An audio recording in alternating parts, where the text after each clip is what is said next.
Do do do, theme song. Do do do, I'm broke so this is my theme song. Do do do, just imagine this is an awesome theme song. Do do, theme song. Left of the box.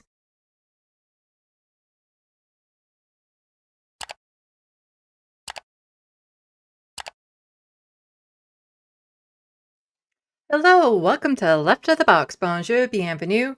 I'm Sandy. I usually do I'm Sandy. Something quirky like that. Anyway. Welcome, welcome, welcome everyone to this Monday evening. So far in the Sandbox, we have Monope, Hunger Games 1989, John Davis, Zeke the Beast. Welcome. Yes, this is a Monday night as opposed to my irregularly scheduled Sundays. I really need to start thinking harder about having like a very specific time that I start, like a regular schedule. But I got busy yesterday finishing up that video for my election recap, which is done. So please go check it out. I tied it into this upcoming federal election because a lot of the points I made about the Ontario election, I think, are relevant to what's going to happen in this upcoming federal election when it comes to going out and voting and, not necessarily liking the people you're voting for and all that sort of stuff. So, yeah, please go check it out. I know it's so late, but I just ADHD, like part of the reason why I'm starting late right now is I got so preoccupied with just, all the other little itty bitty things that I even forgot to send this out on my social medias that it was happening now. I usually try to send it out sooner and just a whole bunch of other little things. But, I'm trying to make my studio look a little bit, more like me. So I added this. That's my thumper drawing. I got it framed finally. And it's up on the wall. I hate where I have to put it. I wanted it up like here, like right below there. But I can't because the glare of the lights go over top of it. So it has to be down that low. So I just have to be super careful with my chair that I don't back into it. Because I did want that up a lot higher than what it is, but it's just the luck of the lights, you know, want to be able to see it. And it definitely, I want to have some sort of glass on it so that it's not exposed to just being brushed up against, even though I've sealed it and everything. It's just, it's better protected once it's framed and with the glass and stuff. And you can't really get like reflective free glass that would still make the picture look good. Anyway, how is everyone? How are you all doing on this last day of March? It's already the last day of March. My gosh. Let's see. Zeke to Be says, Left of the Box reminds me of Out of the Box. Out of the Box, huh? I'm not sure I know that reference, and also says that I look lovely today. Why, thank you. And saying, I'm here for the dish on Canada. Yeah, there's a love of it. There's a love of it. Well, you see, John Davis, if I move the lights, then this isn't lit. I tried shifting it a bit and it just wasn't working, so I had to keep it down that low. Because I tried different angles, but in order to keep this area lit means that it's going to be here, but the lights are sitting up at us. Anyway, I tried angling and it just, yeah, it is what it is. Hunger Games 1989. Why not just move houses? You know, I would love to. It was a friend's 60th birthday over the weekend, and I went to his gathering that he was having, a drop-in at his place, and I'm looking at his house just thinking, you know, what it would be like to have a home like that. But then I gotta remind myself that I'm actually in a very nice place where I'm at. So, you know, it is what it is. Like, there's nothing fancy about my apartment, but it's nice. It's considering most people who live with disabilities and have to rely on ODSP are in very, very shitty places. I cannot, you know, take what I have for granted here. And I don't. It's just sometimes it'd be nice to be like, wow, if I actually had like a house with like a basement and a second floor and how I could arrange it and stuff of that sort and not feel so cramped all the time and be able to space things out and all that sort of stuff. And just have more room for my kitty cats to go running around. But, you know, maybe if this becomes a super duper mega bestseller, then I'll be able to do that. Buy my book. Buy my book. Buy my book.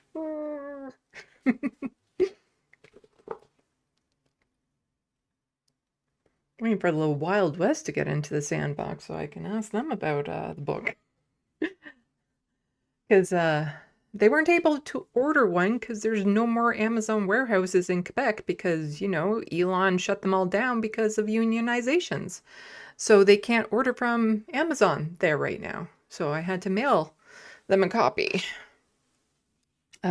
So the postage thingy, the tracking number says it's there. And I tend to forget in the email exchanges that it's like, I want confirmation when you get it. Not because I'm looking for praise or anything. I just get like super anxious about the packages, like not making it or it being delivered, but somebody stealing it off the doorstep or something of that sort. So I just like to know, like, did you at least just get it? Did you get it? And then it also felt really neat sending off the packages because I know how great it feels to get a package in the mail.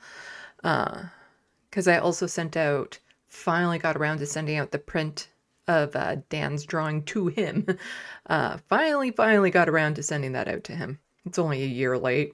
Whatever.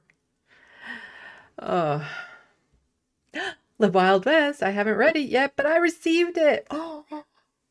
Ooh. Well, I hope you like it. Glad to know that it made it there okay. John Davis says supporting Amazon supports worker exploitation. Yep. As somebody who lives with poverty, we are forced to live in the systems that exploit us. There's not much I can do about it. The only place I could get that book published is on Amazon. The only way to send, you know, wish list items to me is through Amazon. Some items that I need for my studio. It's like, I have no choice. I have no choice. Like sometimes I have to shop at Walmart. I have no choice. It's where you can afford. But yeah, I hope you like it. Yeah, I wasn't expecting you to be having it like read over the weekend. It's like, it's been 2 days. Come on. Oh. Like, I would like to think the book is a page turner and that you sit down and binge read the whole thing, but I used to read books all the time, and that's not how it's worked. I think there's only been like a couple times where I've picked up a book and then ended up spending like the entire night just reading the whole thing. Because I usually start to read a book like a couple hours before I would go to bed. And I'm not necessarily a fast reader either, but sometimes if there was something about the book that just kind of really super intrigued me, then I would just hammer through the whole thing and be like, I totally regret that because now I'm only going to have 4 hours of sleep. And my mind is wired thinking about that book. So I should probably start reading books like that earlier in the day, but I don't know which books are going to be like that, so it's hard to say. Are you going to come up? Early live stream for you? He usually comes like later up in the day. Are you going to come up? There. No? He's unsure about the skirt. It's cats are weird with certain fabrics, and I got this new skirt that I absolutely love. It's a plain long black skirt, but it has pockets. It has pockets. Pockets. So it's not my favorite skirt. Like, I just like a loose fitting long black skirt, plain cotton, nothing fancy. It's usually a thin material. But this one has pockets. I got it at a thrift store. I'm like super happy about it. Because, you know, they don't make enough things with pockets in it. Let's see. Hello, Anti-K's Tarot. Ethics are privilege because middle class thought vote with your dollar was a good idea. Yeah. And John Davis, I knew you basically knew that. It is what it is. Like, it is. They do exploit their workers for sure, but it is, you know. That's why when there is like the boycott of Loblaws here, it's okay, so what are you going to do for the people who can't afford to shop other places? And I don't mean like necessarily even price wise. It's like, what location is accessible to people? Like, if they don't have a vehicle, if they can't afford transit, but there's one that is a 15-minute walk away, are you really going to get on their case then for shopping at a Loblaws? Like, it is, sometimes you have no options. And it's just one of the cruelties of this capitalist system that we are forced to, you know, maintain the system that is keeping us down. Because if you don't have money, money is privilege and power. If you don't have that, then you have no choice. You're forced to live in it. Oh, let's see. Oh, got kitty. Everyone wants to see you. But yeah, I'm glad that I finally got my video done of the Ontario election recap. It's posted. It's doing better than I thought, but it's not really doing, you know, numbers or anything. But I figured since it's so late that it was like, I'd be lucky if I get 100 views on it. So it's gotten double or triple that. Okay, down you go. He's trying to eat the headphones.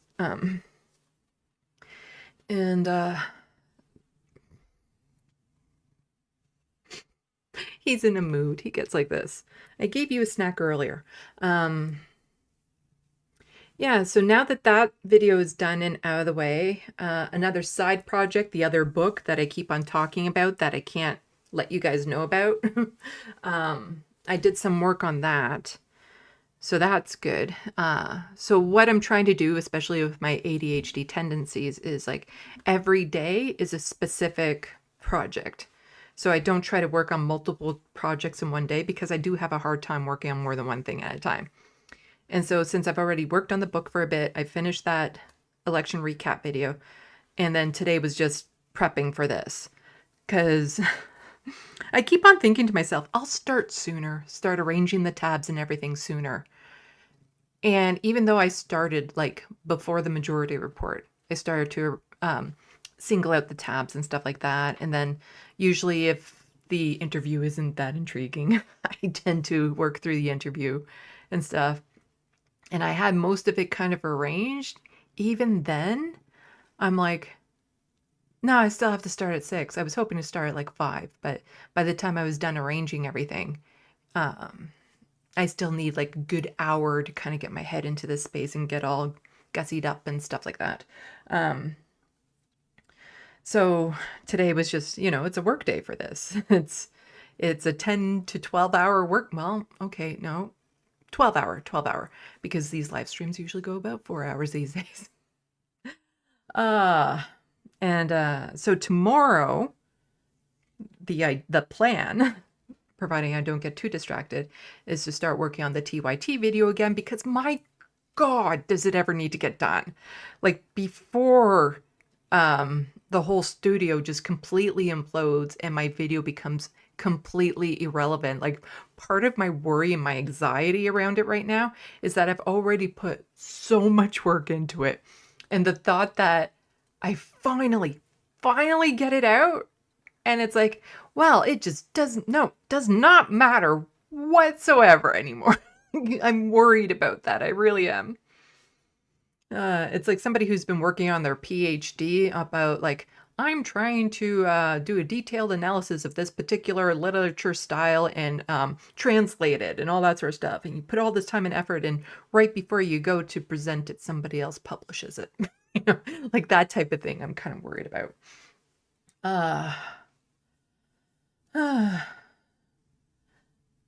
People making comments about the kitty cat. Hello, Geodragon. NDK's Tarot. Mark Carney wrote a book, and now I'm confused because it does not sound like a liberal campaign, and I wonder if it's why he hasn't mentioned it yet. It's probably because he's not a liberal. I don't remember the name of the book off the top of my head, but it doesn't sound very liberal related. And usually when politicians release books, it's about them. My life growing up and what made me me. And, this is so you get to know me, so you vote for me and feel all personable and stuff. But he also wrote it probably before he was thinking about getting into politics. So there's that. But yeah, everyone, I should sell more copies of this book than Mark Carney sold of his. I'm just saying. This is far more interesting. Far, far more interesting. I don't even know which book he wrote, but mine is more interesting. Oh. Hello, kitty. He's such a big kitty. Ugh. And I wish that I could do this in such an angle that you could actually see him better when he's on my lap, but then that would require like basically pointing the camera down to my lap, and that's not something I really want to do. That's just weird. But it's almost like I need another second camera that's down at his level, just kind of pointing more towards my midsection. That's not much better, is it? Pointing towards these, Okay, are you going to get settled? Just stop moving around at least. He's still in the, what position do I want to sit in before the circulation in my legs start getting cut off? Ugh. NDK's Tarot says its values, it's leftist actually. Oh, his book is leftist? It's pro-environment and people. I'm so confused. Then why wouldn't he bring it up?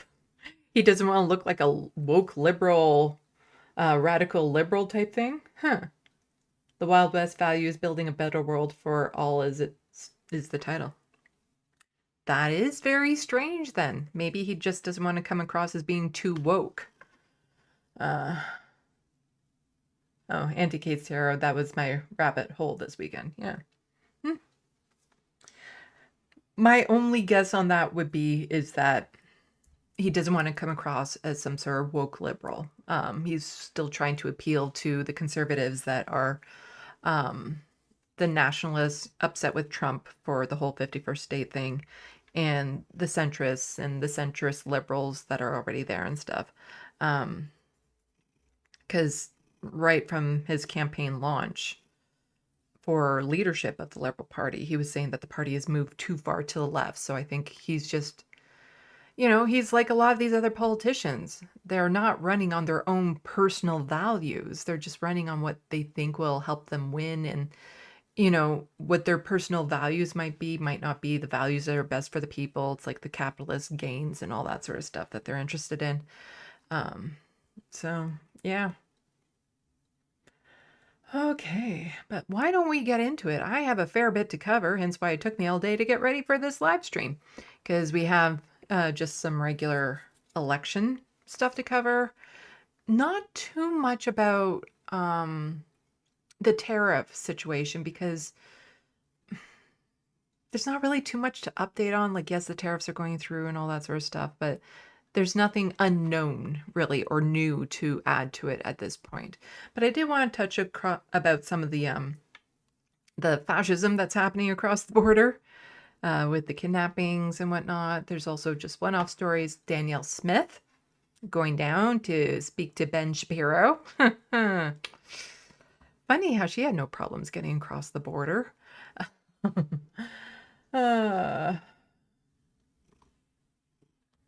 Let's see. And yeah, and then like a bunch of like one-off stories and stuff. And I'm hoping that I didn't overlap.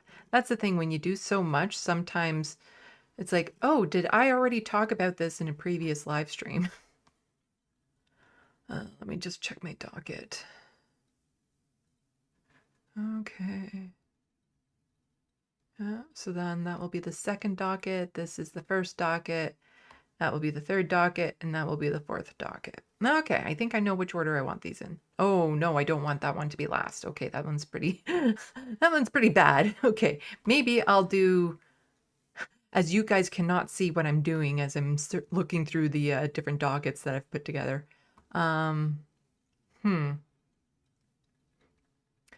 If I reverse the order of that docket, then it can go last. Okay, anyway, now that I've decided which order my dockets are going in. Oh, but yeah, I'm just in a chatty mood right now, that's all. And I didn't get much to eat because I totally burned my toast. Again, my ADHD has really been acting up today, so I went to put a couple slices in and I just crank it.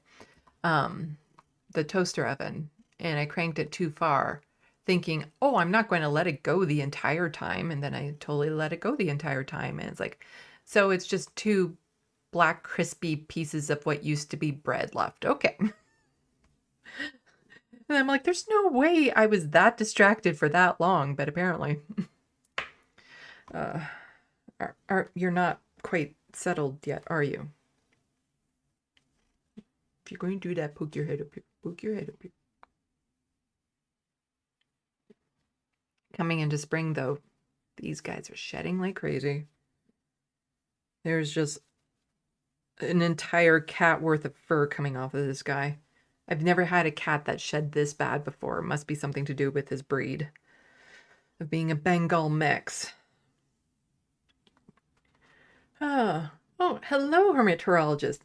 Getting all this cat fur. I don't know, like, there's probably going to be like a strand that floats in front of the camera every now and then, but it's like, I can see it because of the lights here especially, and it's like all over the freaking place right now. And then it gets stuck in my makeup and it makes my face all tingly. But he's so cute. You're so cute.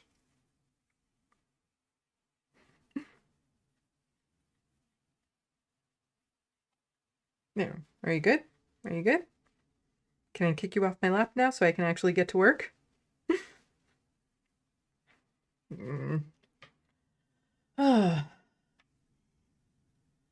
Let's see.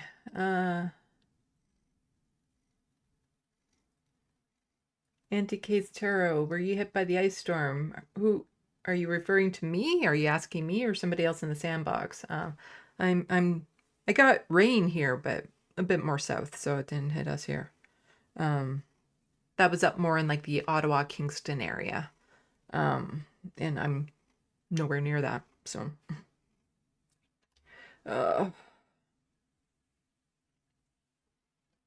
Okay, yeah, I should get to. It's hard to get to work with this little guy here.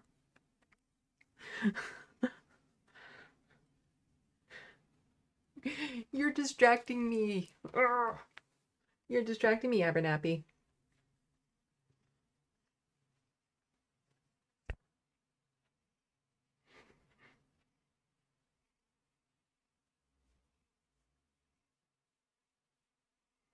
Okay, come on. You gotta go down. You gotta go down. You gotta go. You gotta go. No, you gotta go. You gotta go. He's like, I'm going to jump back up on your lap as soon as you stop paying attention to where I'm standing. No, no, no. Go on. Go. Go.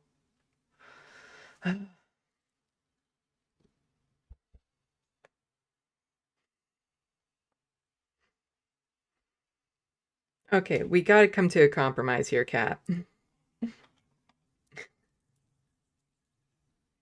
We gotta come to a compromise. Okay. Why don't I actually get to work? I don't know. I see other streamers who do a lot of chit-chatting about nothing at the beginning, and it seems to work for them. I have no idea if you guys find this part of this interesting, or if you just want me to get to the news. The Wild West, we got a bit of ice, but nothing like 1998. Yeah. Okay. Are you done? Are you done? Stop moving. Stop moving around.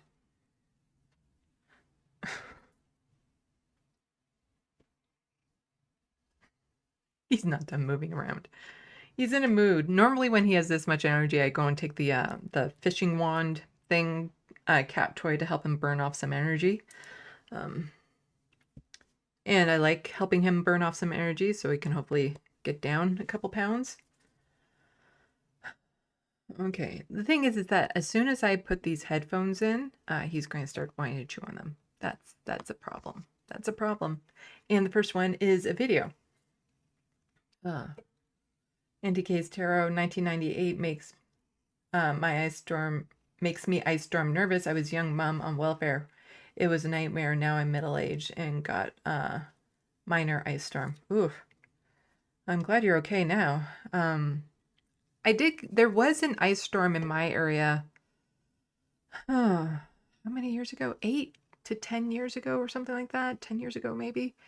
And it knocked the power out for just a couple days in my area. Well, it was, it knocked it out for about 12 hours where I was.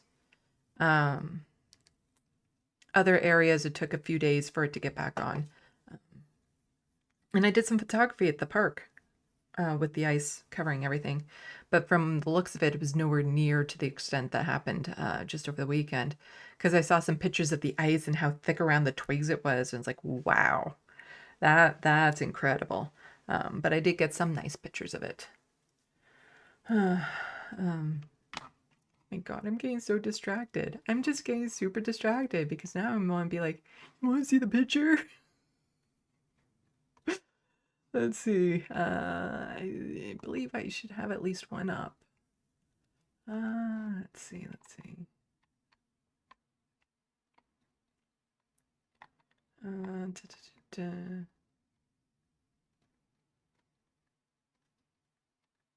Oh, it's on my website. I don't know. Oh, I'm in the wrong folder. Be in this folder. Yeah, I have a couple of these images available. Well, one of the images available on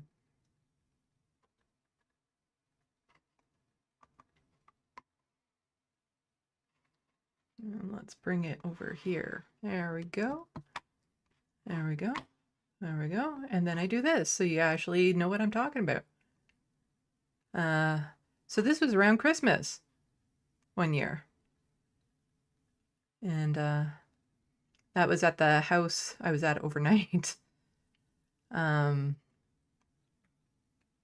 it was a friend's birthday right around then too. Hello, Bobby.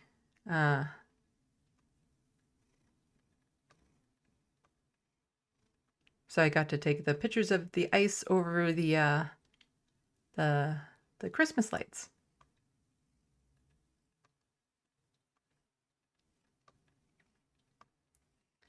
And you can see how heavy that is weighing down that tree. And that was their car that was encased. I had to chip my car out because it was also encased like that.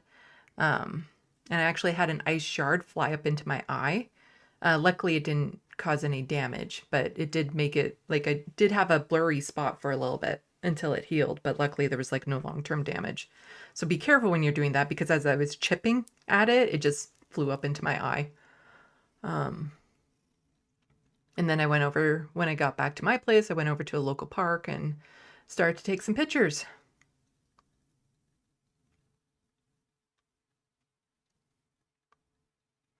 And it was a very sunny day when I went to the park to take the pictures. So that made it very nice. I really like the colors in that one. Yeah, so nice, like beautiful blue sky the day after when I went to the park to take these pictures.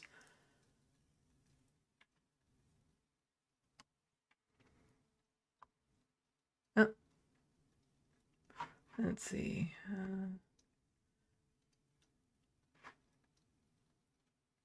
Oh, no, I do get into more of them. This is not... Okay, there we go. Some pictures are out of order.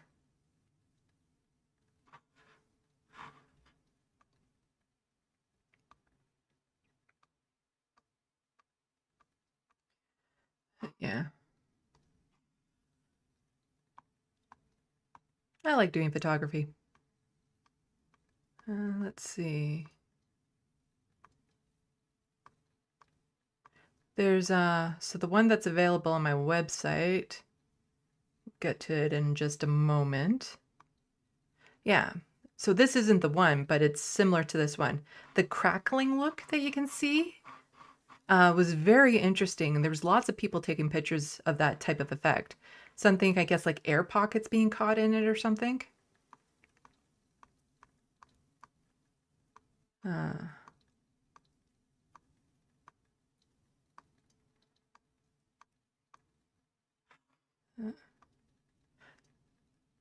think this is the one that I have available on my website because, again, I like the crackling look that it is. Let me just... a few more. Yeah, now we're getting into like slideshow territory. Anyway.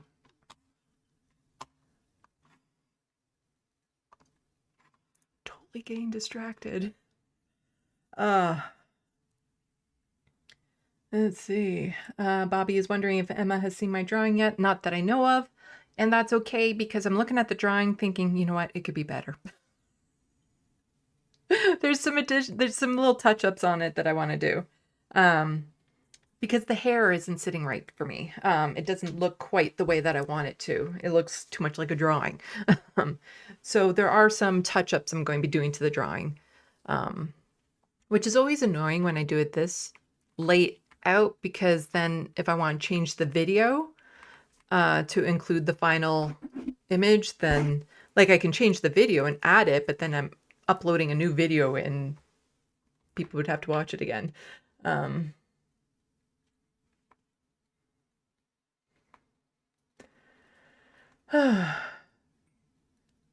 Let's see.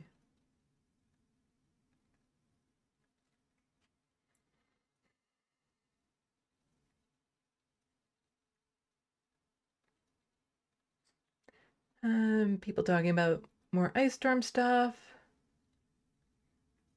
The crackle before it explodes, says Anti-Case Tarot.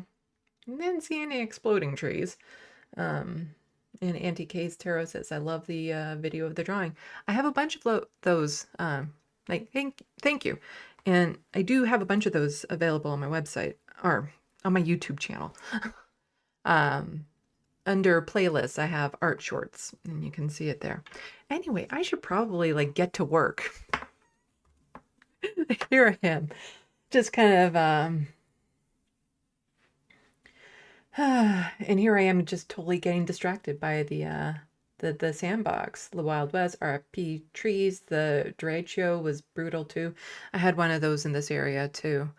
And like, that's the thing, like climate change and stuff that you keep on looking at. And I'm like, the amount of trees that I've seen get destroyed in the areas that I've lived in that aren't being replaced either. It's mind-blowing how this is happening. And again, like nobody's paying attention. Nobody's listening to the fact that, a lot of the things that produce oxygen are going away.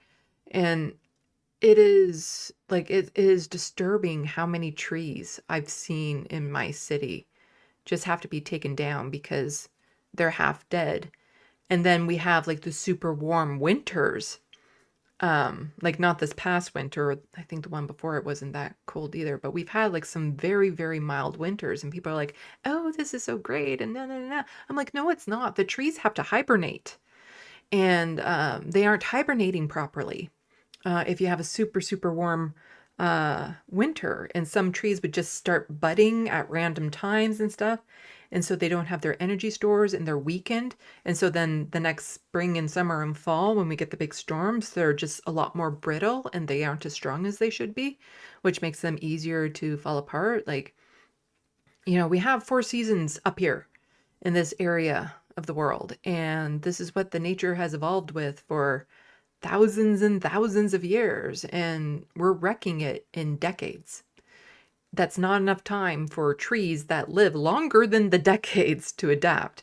And so it is quite disturbing. Like, the trees need to go through a proper hibernation through the winter, just like animals do. Oh, hello, Looney Tunes. Just noticing you are the first mod. Yes, you are the first mod into the Sandbox. Huh.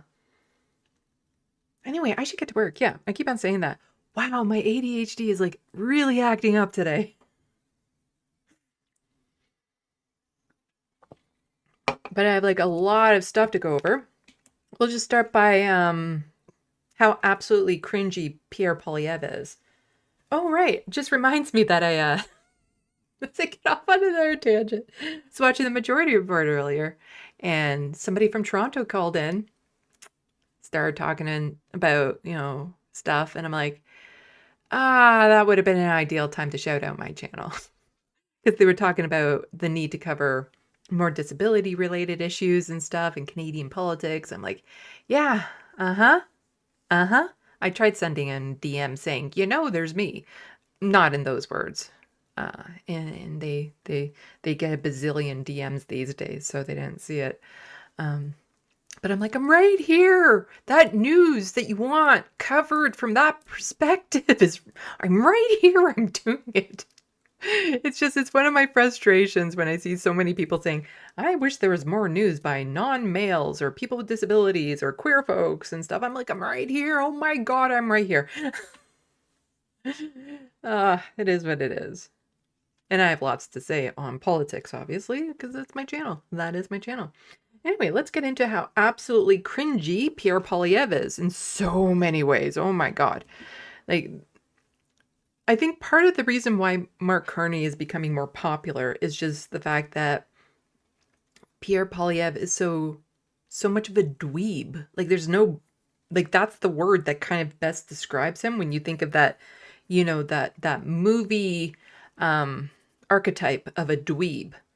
That's what Pierre Poilievre is, and he keeps on stepping in it all the time and just making himself look worse. Whereas Mark Carney comes across as an adult, and people would, rather vote for the adult than a dweeby kid. But here we go. Let's start getting into the news, and then hopefully I can focus on this. Mindy Doctors, I know you plug me every day on the Majority Report, and I super appreciate it. One of these days I should call in and try getting through again. I could start now and still not even get through until after the election. I've tried for months at one point before the Ontario election to get through. And again, they're a victim of their own success. It's just they have so many people calling in that it's a lottery every time. And the phone lines get full at like 50. And so if you try calling in after that, the phone lines are full, so you can't get through and even be put on hold. And so you're one of 50 people, and they take, at most 4 calls. So it's just happenstance chance. And it's not like they can say, okay, well, this person's only been on for 10 minutes, but this person's been on for 60 minutes. So we'll take the person who's been on longer because it's literally the phone lines are full in like 2 minutes. So or actually it's faster than that. Pretty much by the time they are saying live, phone lines are open, it's too late because of the delay. So you have a whole bunch of people, me included, who just keep on trying to call in before the announcement. And so you're looking for that wiggle room of the delay. So it's basically, it takes about a minute for the phone lines to get full. So everyone's on the phone lines for the same length of time. Anyway, I'm like totally getting distracted again. Oh my gosh, ADHD. I wish I could get medicated for it. Anyway, start by actually just going to the tab, and maybe this will help. And Rachel Gilmore was just quote tweeting this, saying, "Oh my God, I'm going to evaporate from cringe," which is just so funny. And so Stuart Benson was just saying, "We've already reached the explaining online memes portion of the rally." Oh, this is embarrassing. Have you seen this meme online? It's a little kid in the park with his dad. And the little munchkin is asking Dad, "What is an income tax form?" And the child is looking heartbroken as the dad explains to him that an income tax form is the opposite of a high school report card. He says, "The better you do, the more you get punished," right? You know, it's the income tax is the fine you pay for the crime of working hard. I don't know who the people were who were laughing, because the group of people you can visibly see, it looks like they're looking at him like, "Dude, what are you talking about? Like, why are you talking about this? This is just so cringy." It's explaining the joke. Because if I had to be like, so the name of my channel, Left of the Box. Okay, so you see there's this phrase that you see online all the time. It's like a meme about thinking outside of the box, and sometimes you can see them in interesting little pictures and things of that sort. So I thought to myself, well, I think outside the box, but since I'm on the left side of the spectrum, then I should, make it so that I'm outside of the box, but to the left of it. And so then that's why I thought, left of the box. Now that is basically the thought process, but I don't think I need to explain it to everyone for them to understand what I'm talking about.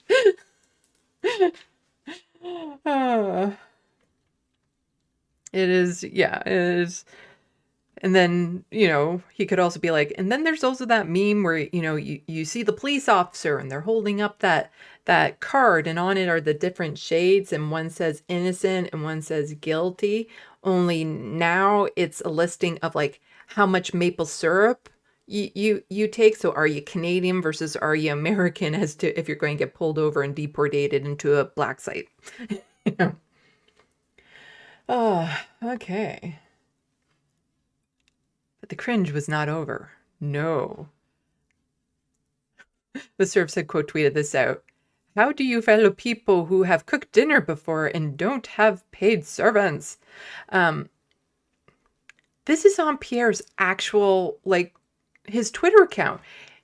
He did this and thought, "Isn't this so cute? It makes me look human to do this. To do this fun thing with my child. I'll make pizza at this pizza place. And this is what humans do." It's like my cat's looking at this like, I make better pizza.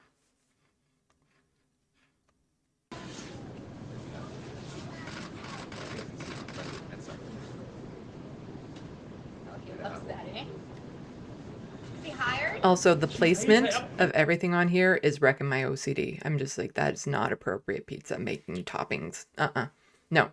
It needs to be equally spread out and flat. Is he hired? He's hired. Yay! Got a job. Need a job. Okay.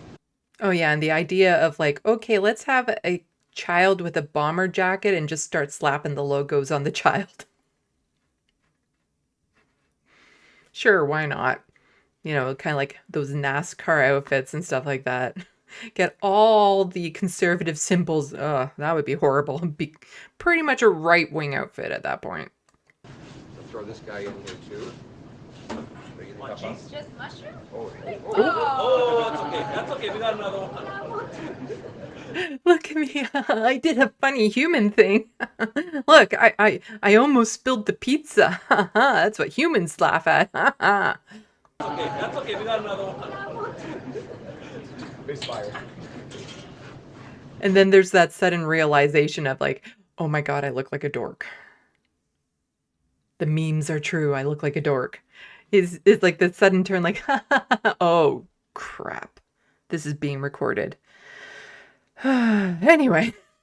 That's okay. We got another one. He's hired. He's hired. He's hired. I'm not hired. Deflection joke. Yeah. The child is good. I'm not. Yeah, you're not hired. Please, let's hear that again. I just want to hear that again. But only imagine maybe this child being Mark Carney. He's hired. He's hired. He's hired. I'm not hired. Again, not a huge fan of Mark Carney, but definitely prefer him over Pierre Polyev. But it's not just, let's see, what order do I have these in? Do I have these in the proper order? No, I don't have them in the proper order. So I haven't actually seen this one yet. It just kind of caught my eye right before I came online. And I'm like, I think this might be worth a listen to. It's not a very long clip. It's only 10 seconds long, but here's Pierre Polyev trying to appeal to millennial women by talking about how their biological clock is running out. Like I said, I haven't actually seen this clip yet, heard it. Maybe it's not nearly as bad as what this says here. Because it's just this thing like, so men don't have any sort of biological clock. It's just the baby makers, not even the baby makers, because you need two for that, but it's, the people who carry the babies. They're the ones with the biological clock, not the people who supply the seed. They don't have a biological clock. Let's see. We will not forget that young 36-year-old couple whose biological clock is running out faster than they can afford to buy a home and have kids. We will not forget. Okay. No, that was very woke of him. He said a couple. So actually, yeah, this guy kind of took it out of context. He said a couple. We will not forget that young 36-year-old couple whose biological clock is running out faster than they can afford to buy a home and have kids. We will not forget. Wow, that is very woke of him. I guess I'm voting conservative now. Mo, you took this out of context. I was expecting something a little bit more, on the nose, but you heard him say he messed it up the first time he tried to say it, but he was talking about a couple, not the woman. So I don't know. That was some unexpected wokeism from Pierre to actually include the other person. But the 36-year-old couple, you can have children after that too. I'm just saying. Lots of people have children after the age of 36. And if they're waiting that long to have children, then the question should be, why? And, you talk about the cost of living and childcare and access to healthcare and, you got to cover all that sort of stuff. Like what's the likelihood that they can actually get a home to raise the child in and all that sort of stuff. So, you got to start looking at those elements as to why people aren't having children. But yeah, no, that was actually surprisingly not as horrible as I thought it was going to be. It's still bad to be like, oh no, we have to, put precedence on people's biological clock. Like the only reason why I would even care about this, if there are people out there that want to have children, then the government should be supporting them in that endeavor. Regardless of their age and things of that sort. If there's a couple that wants to have children, then the government should be helping them. But if there are people who don't want children, then the government should be supporting that as well. We will not forget that young 36-year-old couple whose biological clock is running out faster than they can afford to buy a home and have kids. Actually, surprisingly, you know, if you remove the biological clock element and just said, thinking of that 36-year-old couple who want a child but are worried that they won't be able to afford that in a house or something like that, you know, it's just that works better because there are some people that simply don't even have a biological clock, like myself. I've never had a desire to have children. Once I was old enough to realize you didn't have to grow up, get married, and have kids, I knew that's not what I wanted. And so far, so good. No children. Let's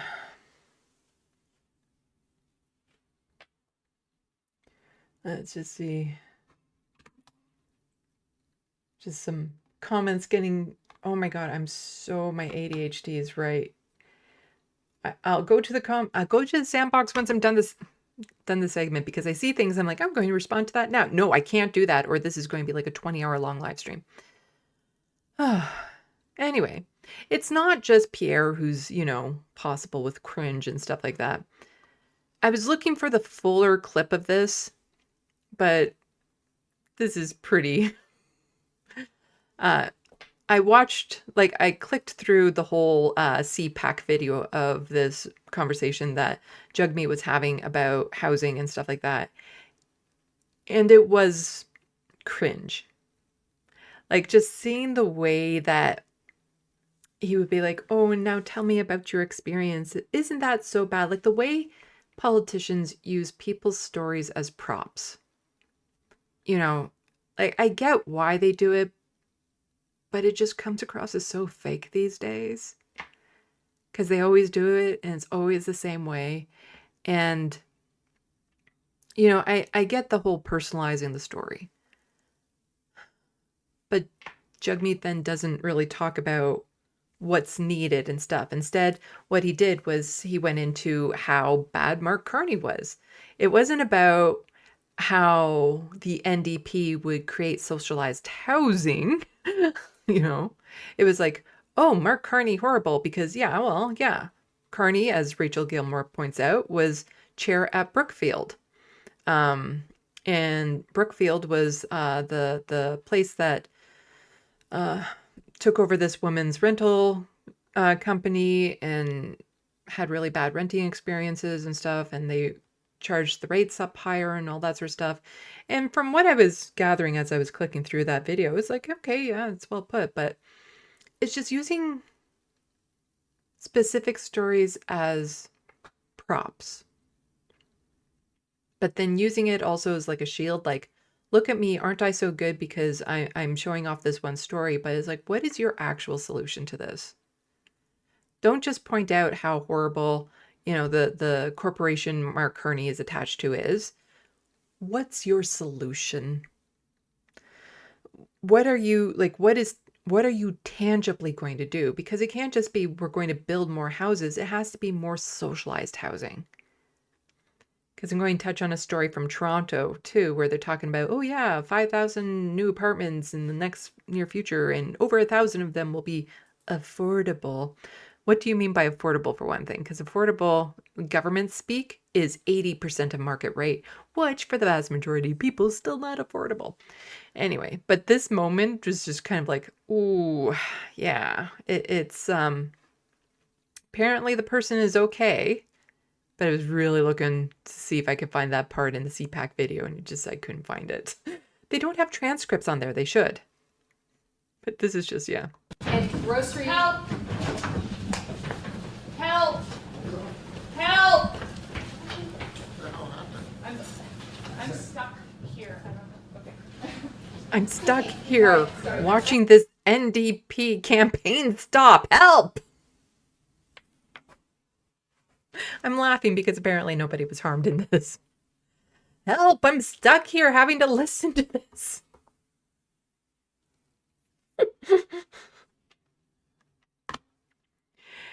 And the thing is like, I want the NDP to be better, but it's like, could you maybe just drop the conservative talking points? Like, you know, Pierre Poilievre called wanting his policies back because Jugmeat says, today I announce a middle-class tax cut. The NDP's tax cut will save families over $1,400 a year by cutting taxes and permanently removing GST from daily essentials, which is a nightmare for people who work retail unless you make it very clear as to what you mean by that. And by very clear, just not too clear either. It's the whole GST holiday that the Liberals put on was actually extremely confusing for the retailers to try to figure out. Billionaires don't need breaks. Working people do. The ultra-rich have Liberals and Conservatives looking out for them. I'm in it for you. How about have your own policy? Because both Pierre Poilievre and Mark Carney have already said that they're going to be cutting the taxes. So how about instead of saying, I'm going to cut the taxes for the middle-class families, say, I'm going to tax the hell out of these billionaires. They don't need a break. In fact, they need to be paying more. They need to be paying their fair share. I'm going to add tax. Add the tax should be his campaign slogan, not axe the tax. Add the tax to the billionaires. Just like, what are you doing here? What are you doing here? If somebody is really that enthralled with, the middle class tax cut, then they already have two options to vote from. What are you going to offer that's different? If you boldly go out there and say, I'm going to tax the shit out of these billionaires, you might actually get some attention, some good attention. But a little bit more about Mark Carney and the Brookfield and all of the more tax-related stuff. So Nikki Ashton had tweeted this out saying, unbelievable, Carney admits dodging billions in corporate tax in Canada through Bermuda and claims it was to help Canadians. These practices are why we have longer hospital wait times. He's telling us the type of PM he will be. He will help the ultra-rich pay low tax.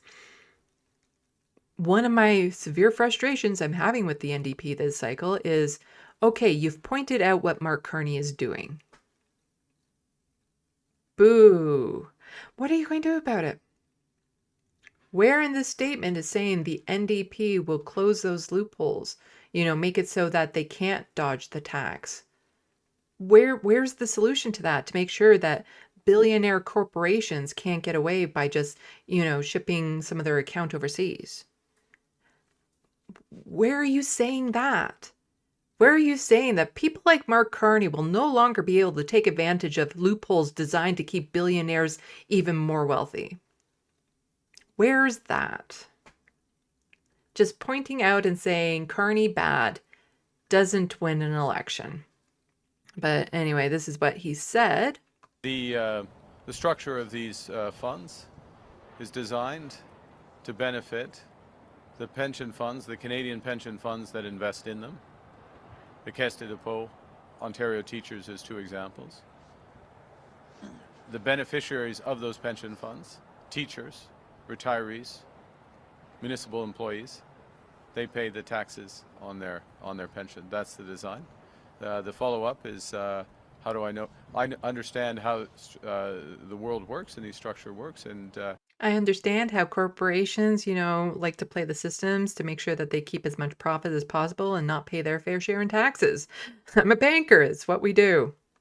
Have the ability to put in place all of the necessary rules to ensure that the appropriate taxes are paid here in Canada, as is the case in the example that you just gave. The taxes are paid.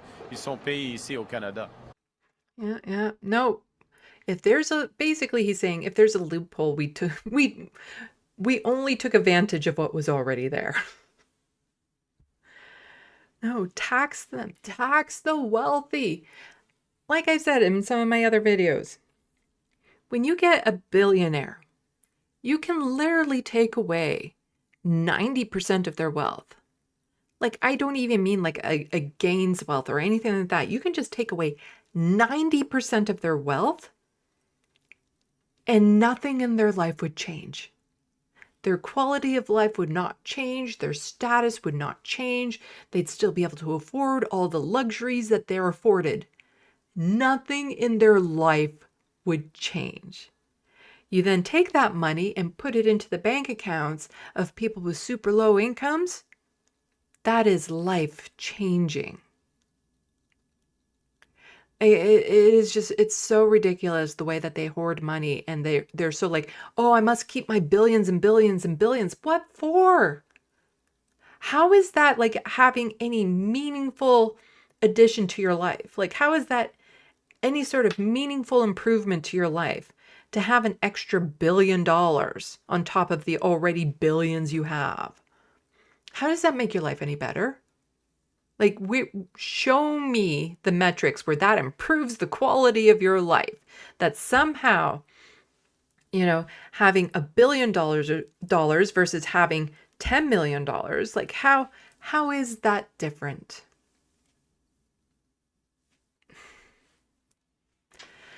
But here we go. Carney's green funds at Brookfield use Bermuda tax havens to attract investors. Liberal leader says funds go to Canadian entities that pay the tax appropriately. Yeah, I believe this banker. In his time as Brookfield assistant management, Liberal leader Mark Carney personally co-chaired 2 investment funds dedicated to the transition to a net zero carbon economy worth total of $25 billion.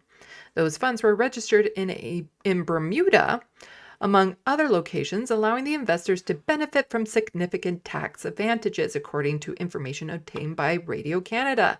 So again, it's like, I'm not doing anything wrong. I'm just taking advantage of every loophole that's out there. Like, it's not like I should be paying more than I absolutely must. The funds created while Carney was on Brookfield's board of directors are the Brookfield Global Transition Fund, blah, blah, blah, blah, blah. According to Ontario Business Registry, the funds were registered in Bermuda under the names of I don't care. In both cases, the provincial registry indicates the governing jurisdiction for the corporations is located in Bermuda. Tax havens widely used. Yeah, I think we get that. Was there something else? Oh, right. This is where I wanted to get to, actually. The legal structure of Brookfield funds is complex and includes many jurisdictions. However, experts say their registration in Bermuda raises questions about Carney's approach to fiscal policy in Canada. All sorts of companies are doing this, but Brookfield are one of the biggest users of this kind of scheme, says Salas Zubred? No,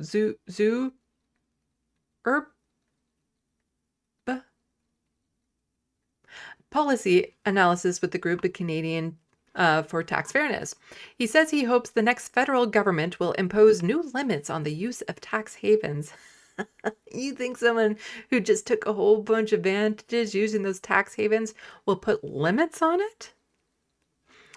In particular, by ending bilateral agreements with countries like Bermuda and strengthening international treaties to curb tax evasion. That same person with a name that I absolutely cannot pronounce said it may seem ironic that environmental funds were registered in a tax haven. But he said Carney was understandably motivated by profit in the private sector and hopes that the Liberal leader will have very different goals now that he is in political power. Oh, to live in a world where you're that naive. What world is this? That it's like, oh, now I have the responsibility weighing down on me of the people of this country. And, I feel a duty to really respect all of them. What's that in their tax haven that I can go and save billions of dollars for my corporations on? Sorry, what was that about the people? It's just... No. They don't have new goals once they get into office. They have their same goals. And if his same goals are around the lines of tax havens for corporations, you can be damn sure he's going to support that, make it easier, Like, if anything, he'll just make more tax havens available to people.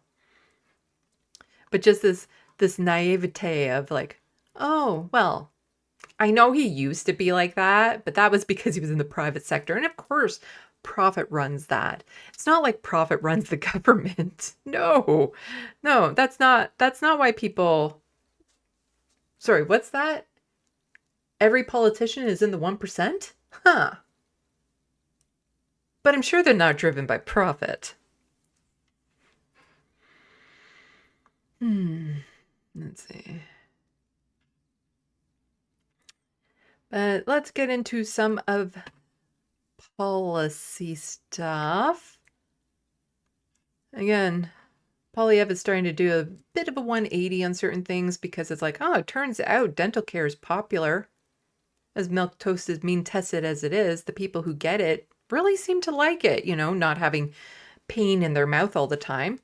Polyev suggests he would protect dental care, child care programs as PM. Again, this is the whole thing of like, well, before, since he was the opposition, it makes sense that he would be against that. But once he becomes prime minister, I'm sure he'll change his mind. Because that's how it works, isn't it? You change your mind after you get into the position. That's how it works. Mark Carney was all about the profit before, but now that he's not in the private sector, I'm sure it's not going to be profit driven. And, when Polyev is no longer the official opposition or something, I'm sure he's going to, think, wow, this dental care is actually really beneficial for everyone and I should take credit for it. Conservative leader Pierre Polyev is promising a government led by him would maintain existing federal dental care, pharmacare, and child care coverage. He's lying. It's flat out, in my opinion, he's lying. At a campaign stop Tuesday, I don't care where, he was asked whether he would cut those programs if he became prime minister. We will protect these programs and nobody who has them will lose them, Pierre said in probably the most charismatic voice ever, offering his most substantial answer yet about the fate of those programs under a conservative government. We will make sure that nobody loses their dental care. Polyev stopped short of saying conservative government would expand those programs beyond agreements already in place. So it could be that the programs exist as is, but as soon as the funding runs out, so do those programs.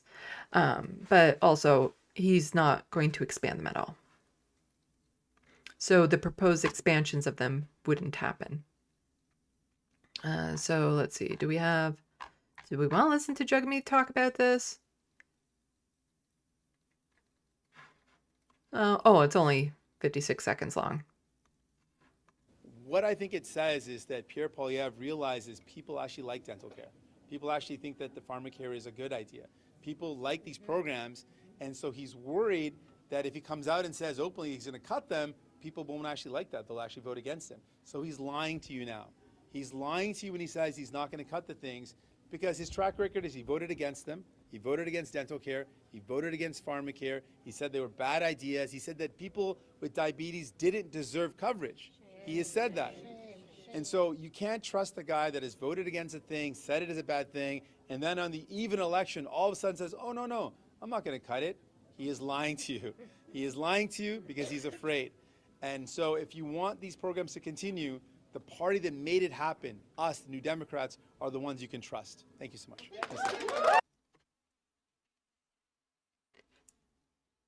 We don't want them to simply continue. Again, NDP say not only will these programs continue under an NDP government, they will be expanded to roll out dental care to make it universal.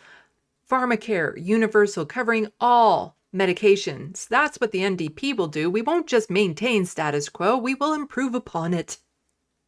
That's what we will do as NDP. The thing is that they're going to be lucky to maintain party status, and it's really sad because I'm worried about some of the politicians that I actually like within the NDP losing their seats. Like, they are going to get decimated in this election if all he's going to do is offer the same, benefits by cutting certain taxes that the other parties are doing without boldly saying, tax the wealthy, expand dental care to everyone, expand pharmacare to cover all medications. Like, where is that bold vision? Where is the NDP that Tommy Douglas created? Where's that NDP? I think this country is really, really wanting someone like that right now.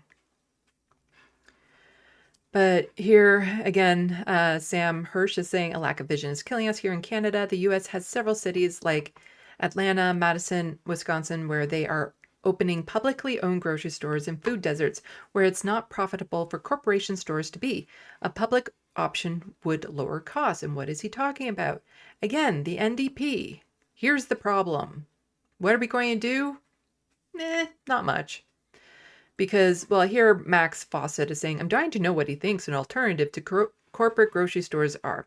Yeah, socialized, publicly owned grocery stores. That's the alternative. But here's what Jugmeat had to say on this. That people are dealing with high food prices because corporate grocery stores are ripping you up and drive. We know that people are struggling with the high cost of groceries because corporate grocery stores are ripping you off and driving up the cost of food. And so today I'm announcing our plan that we would impose an emergency cap on food prices to stop them from ripping you off. We want to fight back and defend Canadians. Canadians believe in taking care of each other, having each other's backs. New Democrats have your back. We know that these corporate grocery stores have ripped us off. They've jacked up the price of bread. They also most recently were found jacking up the price of meat, using the weight of the packaging in addition to the weight of the meat, which is wrong. And they've been doing that systemically. I covered that story, actually. I covered that story on my channel, the meat packaging thing. And it's actually a lot more nuanced than they were systemically doing that. It's a lot more nuanced than that. And it wasn't the grocery stores per se, and it was only certain things within the grocery stores, and it was about like the third-party vendor that was doing it, and it didn't get caught, so it's probably a lot more widespread because when you catch one like that, it's usually happening in other places. But again, fine, say that as it is. But like if it was happening systemically, then like the bread prices, they'd actually have to be paying a penalty. Like if this was something they were systemically doing and aware of, then we'd be able to go after them. We'd actually be able to go after them. And it wasn't widespread. It wasn't across the chain or anything of that sort. Still wrong what was happening, but nowhere near as bad as being a systemic issue. Because like I said, then that would mean that we could actually go after the grocery stores for ripping us off.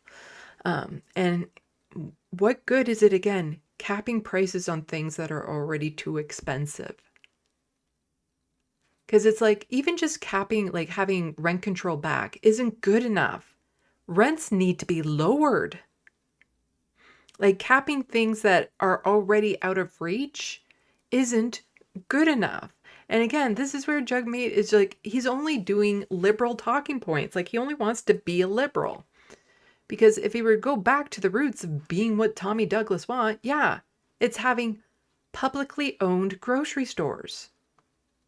That's what we need. Something that people with low incomes can actually afford to go and get nutritious food or food that accommodates their dietary requirements. Like I'm a fan of just having, food baskets, tailor-made food baskets for people. I'm that much of a commie liberal or a commie socialist, radical leftist that I'm like, you know what? We should be getting free food. Free nutritious food, because that would help us keep healthy and productive.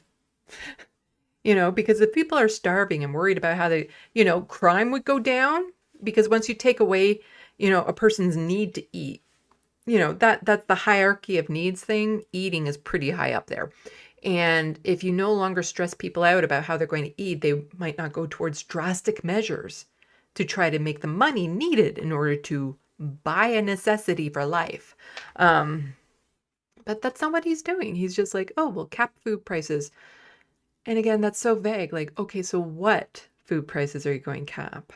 Because it's not going to be across the board. Of course not. Of course not. It would be like, oh, on these 5 items, we'll cap the price.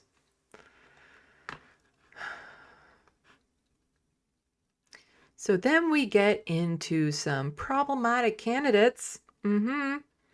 So Mark Carney is standing by candidate Paul Chang, who suggested conservative be turned over to China for a bounty. Liberal leader Mark Carney says Paul Chang will remain a candidate under his banner despite calls to drop the Markham Unionville incumbent for suggesting people turn in a conservative candidate to the Chinese consulate to collect a bounty. I view this as a teachable moment, Carney said during a campaign stop in Vaughan. Again, it's like, normally this is a privilege granted towards white men, but, you know, all men of privilege will usually get this type of thing. It's like, you know, what he said was horrible, but it's a teachable moment. I'm sure he's learned from it. And this happens every election cycle. Like, what the candidate has to say has to be so over the top bad in order for the party leader to be like, yeah, we're calling you out here. We can't have that. Like, basically, they have to say free Palestine in order for, you know, their party to kick them out right at the time of the election. And I think that happened provincially. Oh, I can't remember it off the top of my head, but there was a Liberal candidate, I think, that they had to, or was it NDP? Oh, I think it might have been an NDP candidate that they kicked out last minute for saying some really problematic things. But it was too late to take them off the ballot as well. This happens every time. Because, like, I don't know how they get past the vetting, because I couldn't get past the vetting for my second round of trying to become a candidate, because I have a sense of humor and tend to speak my mind. It's true, they dodged a bullet with me. I'm not, there's no doubt about it. I would have wrecked the NDP from within. But, like, how do these people get past in the first place? Or it's like, not even really taking full accountability of the comment, just like, I view this as a teachable moment. Really? Like, where's the real accountability for this? Anyway, Carney is facing external pressure to drop Chang after he told Chinese language media news conference in January that people could cash in if they turn Joe Tay into the Chinese consulate in Toronto. Tay is running for a Conservative in suburban Toronto battleground of Don Valley North. In December, Hong Kong police issued a bounty and arrest warrant for Tay worth 1 million Hong Kong dollar, roughly 184,000, and other China democracy advocates. Tay is co-founder of Canada-based NGO Hong Kong Station and runs a YouTube channel that promotes democracy and free speech. The warrants are largely seen as a way for authorities in Beijing-controlled Hong Kong to target vocal critics abroad, and so on and so forth. Foreign Affairs Melanie Joly denounced the bounties. Yeah, it was offensive. And did we want to listen to what Carney and Polly have said about this? I watched part of the videos, but you get it. Of course, Mark Carney is like, it was wrong, but we're not doing anything about it. I'm sure he's sorry. And then Pierre Poilievre is like, this is the worst thing ever. He needs to be fired right now. How dare this ever happens? And it's like, I could almost see that comment being a joke, but also there's far worse out there being said by candidates on a regular basis. And we're going to get to one that's actually kind of their platform. And they're still allowed to represent the party. Like, just go back to the BC provincial election and some of the candidates they had there for the Conservative Party, and what they were saying was just mind-blowing horrific. But they're allowed to stay. But now it's the unbalanced treatment of penalties when it comes to people on the left versus people on the right. People on the left have no wiggle room with a lot of stuff. Because the right actually does a good job of being like, how dare you? Whereas people on the left, they are like, oh, that's just the right wing being the right wing. Not much we can do about it, so we're not going to say anything. but a little bit more because apparently Joe Tay put a statement. So a rookie Liberal PM walked into this one and now he's dithering. It's not the time to look like a rookie or a ditherer. Ditherer? So this is from Joe Tay. I think it was bigger the other way. There we go. Conservative candidate for Don Valley North issued the following statement. Mark Carney must fire Paul Chang and the Liberal candidate for Marquand Unionville. His threatening public comments were intended to intimidate me, and they must not be tolerated. Further, last night he made an unsolicited attempt to contact me to discuss this matter. You mean he tried to apologize? He unsolicitedly tried to maybe apologize to you and has posted on his social media that he offered me an apology. Well, yeah, from the sounds of it, last night he attempted to contact you to try to make that apology. I want to be clear, no apology is sufficient. Again, you gotta have a little wiggle room with some of this stuff. Threats like these are tradecraft of the Chinese Communist Party to interfere in Canada, and they are not just aimed at me. They are intended to send a chilling signal to the entire community in order to force compliance to Beijing's political goals. The situation has left me fearing for my safety. Even prior to Mr. Chang's insidious comments coming to light, I have been in touch with the Royal Canadian Mounted Police regarding my personal protection, suggesting that people collect a bounty from the Chinese Communist Party to deliver a political opponent to the Chinese consulate is disgusting and must never be condoned. Yeah. Do you all remember when Danielle Smith was up on stage with Tucker Carlson and said, could you please put your crosshairs on Environment Minister Steve Guilbeault, I think is how you say his name? Could you please do that to his millions and millions of followers? Ask Tucker Carlson to put his crosshairs on a minister. She still has her job. I'm not saying that was a good statement for that guy to say. It wasn't, especially in political tension and what's happening with politics these days. It was an inappropriate statement, and sounds like maybe he was trying to apologize, but this guy just doesn't want to hear it because then he's not the victim. Like, if there's a good apology for that, then how can they say, how dare you apologize? Because then we have this party, the PPC, and this party is allowed to run, and there's no talk about the threat of violence coming from this party and this person in particular. This, TERF as an official campaign slogan. Megan Murphy, adult human female for Vancouver East. And you think that's bad, and it's really horrible. It's horrible. And as with a lot of things, I like to check to make sure, is this real? Because you have so much going around internet these days, you gotta do some double checks. So this is her actual Twitter account here. And as you can see, that is her actual slogan that she is running on. Adult human female as Vancouver East. And just a little bit of a warning, we're going to look at her pinned tweet. Men aren't women, though. That's her pinned tweet. And then she's quote tweeting to someone again. Problematic language that we're getting into, so be warned. So she says, thank you, Fergus. In order to ensure my name gets on the ballot, we need to collect some more signatures from the people of Vancouver East Riding. Blah, blah, blah, blah. And then we go down. Further instructions and information here. Let's get a freaking TERF on the ballot in Vancouver.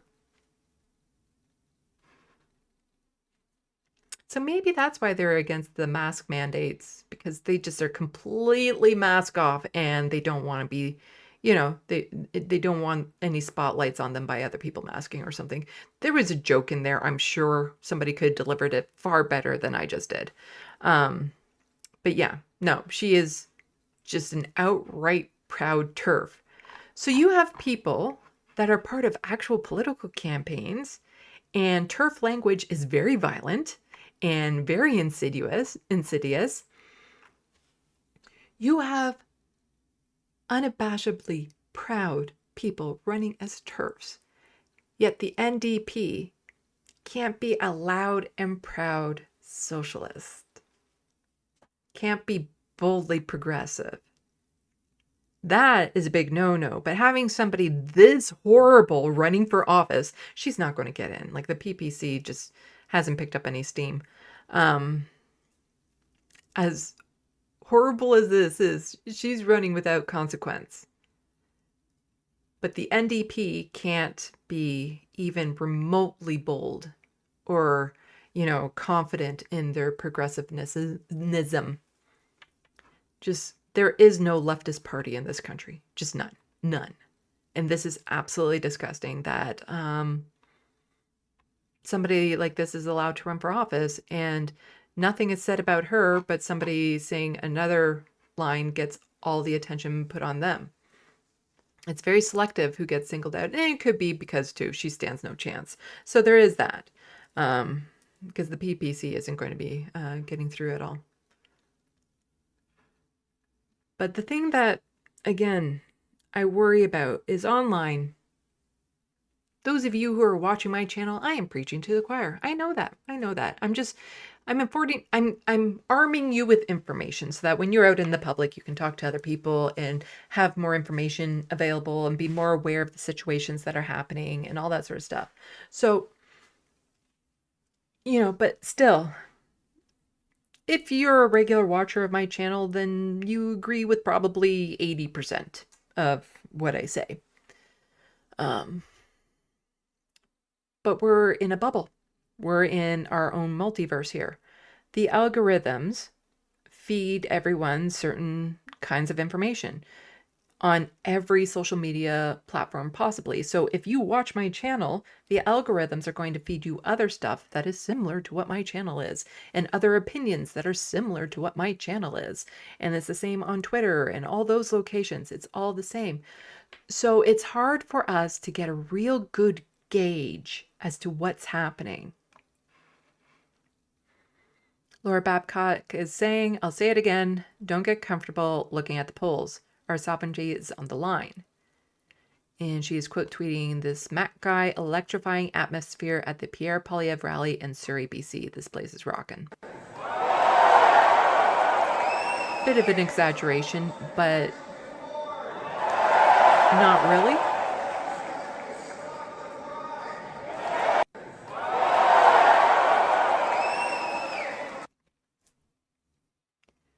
Poilievre is actually pulling in crowds because a lot of the crowds that we see and we mock when you watch my channel are the ones that we can tell are green screened in. So we see those ones, we mock those ones. But then what we're not seeing are the real crowds that he can draw in because the algorithms don't feed those to us. And I'm still worried that right now we're having the Kamala Harris effect with Mark Carney. Whereas there was just, as soon as she stepped into the race, there was just this, a huge relief. Everything is going to be okay now. We have an adult in the room. We have the viable alternative to Trump. And nobody was paying attention to the fact that all the things that were driving the right were still there and still getting people mad and upset and energized to go to the polls. As boring as Pierre Poilievre is, he has a base of people who are energized to go vote. His supporters vote.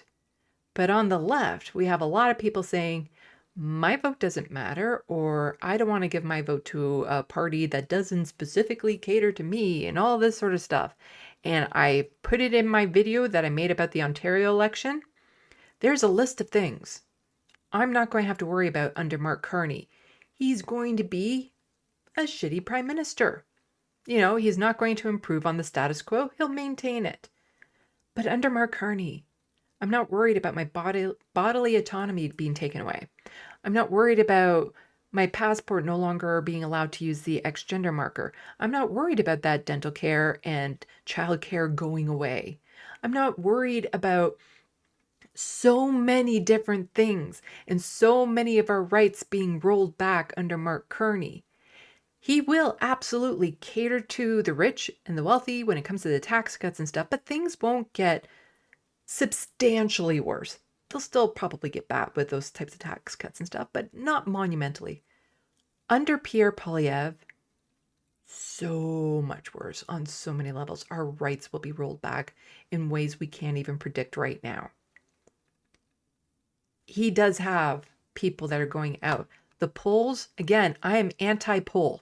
I'm anti-poll on this channel. I do not like the polls. They never give you a clear picture because it never takes in all the metrics. It's never factoring in everything because it can't. It's impossible to include metrics they're not even aware exist. And then it's who are you polling? What's the wording around how you're polling? Like, what's the question? How are you asking? Who are you? Like, what group? How many? Like, there's so many things that go into this that just don't pay attention to the polls. But when you go out there and you talk to people who are supporters of Pierre Poilievre, ask yourself, how likely is that person going to go out and vote versus the person that you were talking about, Mark Carney, and they were like, whatever. How likely is that person going to go out and vote? But there is still at least some funny that happens around this time of year. Election season. Yeah, there's still some funny that happens. Like this. Apparently some guy tweeted out with Mark Carney talking. It seems Mark Carney is a Satanist, and he puts unintelligible satanic mantra, and the Sir Lance is just saying, it was French. Though really, is it any different? Like, have you ever seen satanic mantra and French spoken in the same room together? You know? Have you ever heard that in the same room together? I think not. Especially if you're really butchering the French. It could kind of come across like that. Just thought that was funny. Yeah, all the Americans, hopefully, I'm hoping that person is an American saying this. Just being like, oh, that language up there that they're speaking must be satanic. Can't be French, must be satanic. Oh. But for people who are in this country who maybe want to make a few extra dollars this time of year, there's temporary jobs that pay like over $20 an hour. So you can go down to Elections Canada website to find out what jobs are available to you. I can't, like legally I can't, because where does it say?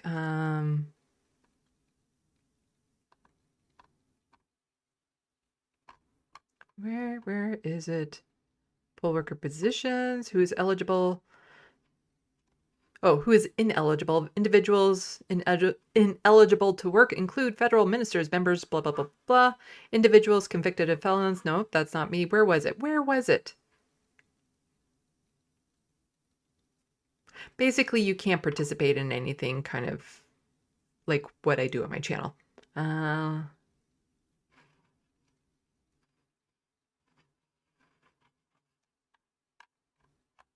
It said it's somewhere on here.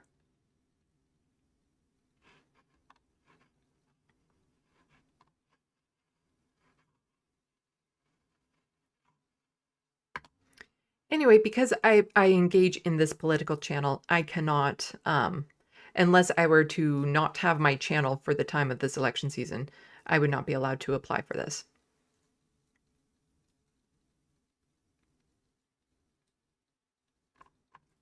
But lots of different positions. Okay, now it's bugging me, and I need to see where it was on here. It's not even a long article, and I've probably already looked over it 3 times.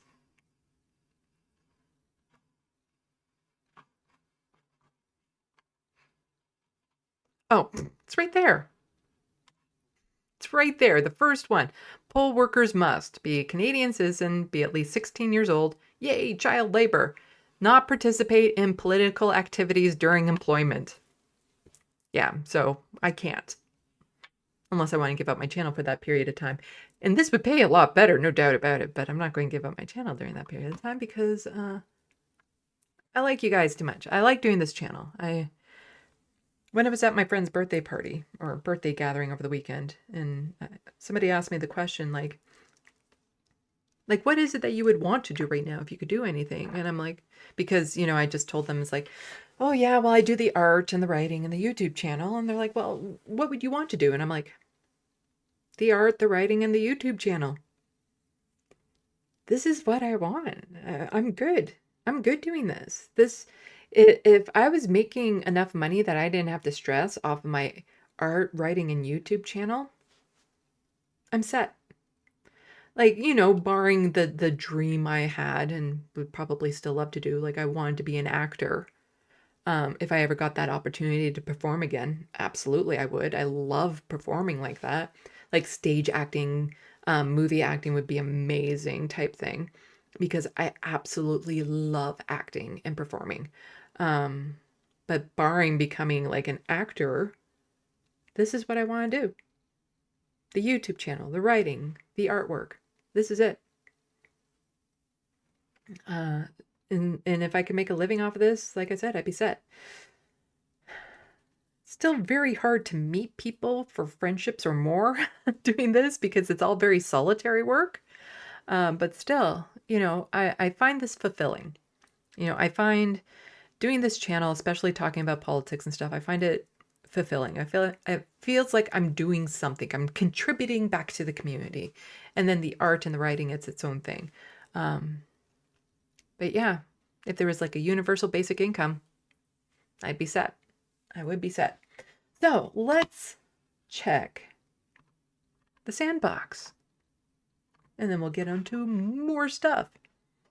Yeah, I got my picture all framed up. It looks so nice, doesn't it? Part of the problem is again, ADHD. I'll be sitting here working on something and then I'll turn and look at it and then I'll just start staring at it and examining all the details. Not because I feel like it needs to be improved, but my mind is blown that I drew that. Like, I don't even know how it happens. It just kind of like it magically appears on the paper, kind of like those videos I do, the progress videos.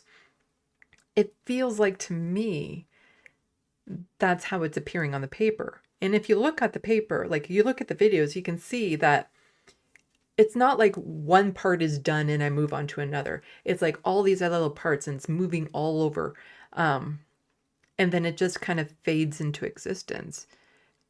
And every step along the way just seems like a little teeny bit. So it doesn't, you know, when you look at the outlines it starts from to where it ends up, if you just look at that leap, it's like, how the hell did that happen? But every little step in between, you can see the progress and you can see it happen. But like, I stare at this drawing and I wish people could see it, like actually up close. I've been, one of my projects with my internet being down for that 1 week was to actually start framing all my artwork with some frames that I had. Because that's how you get to do an art showing, is to actually have the frames. Because art galleries won't frame it for you.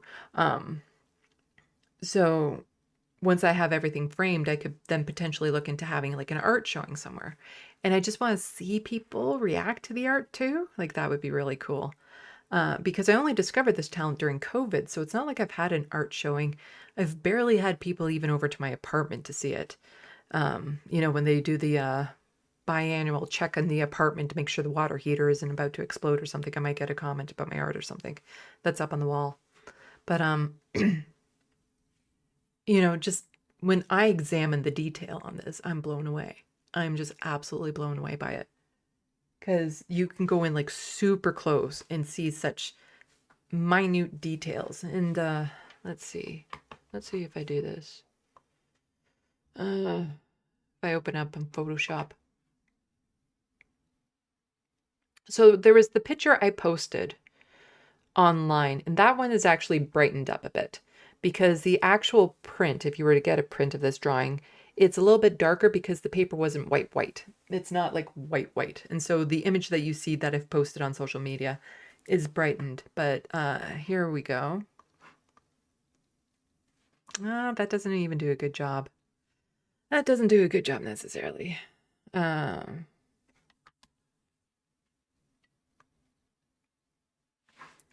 So in Photoshop, the thing is that the JPEGs and stuff that I get from the people who do the scanning of it, they're not high detailed. They're JPEGs and stuff. They're meant for thumbnails and whatnot. They're not meant that you can go in and take a print of the JPEG and print off something that would be wall worthy. But like just looking at the little details, like right in the eyes here and stuff, I get blown away that I did this. And I'm not even entirely sure how I did. It just kind of, like I said, it just kind of appears. Let's see if it actually shows up any better with the ones that I cleaned up.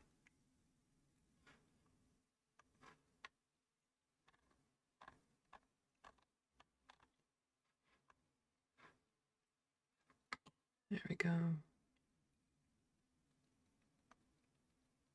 So yeah, so this one you can just see that the background's a lot brighter than what it actually is, but I don't think I can zoom in here.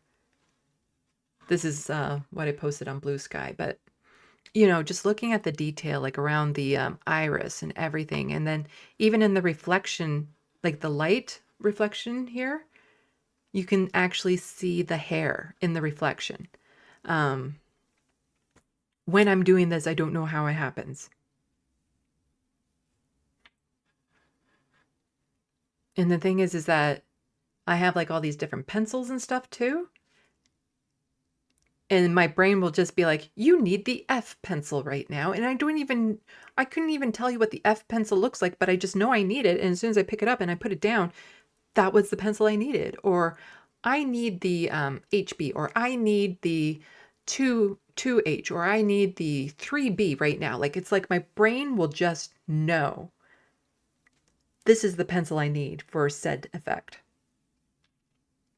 And then when it comes to like smudging in different areas, it's like, I need to use a Q-tip right here, or I need to use the little smudge stick right here. Like I just know. And I don't even know how I know that. When I'm not like a connoisseur of pencils or anything. I know enough about them, but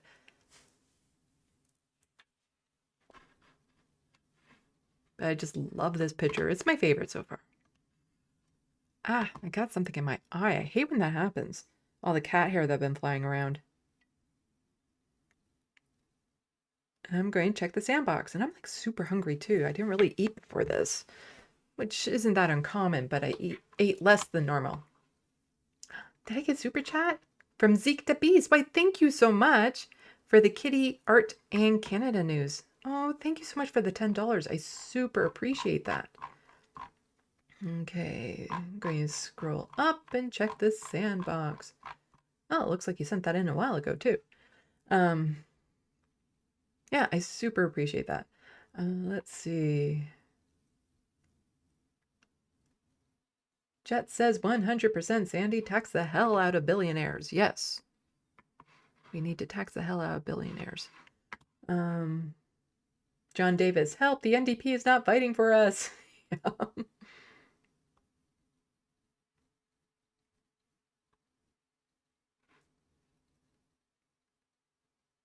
And seek to peace, yeah, what are you going to do about it? Anti-Case Tarot, PP tells us what Carney is doing. We don't need the NDP for that.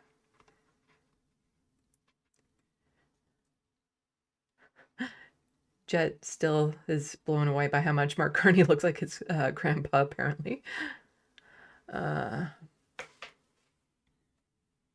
Hello, the true Democratic North. Welcome to the Sandbox, and welcome to the Sandbox Super Strike 9.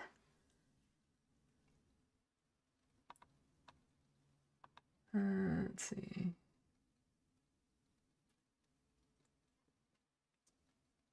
And I did see Midi Doctors in here earlier. Oh, hello, Christy Zed.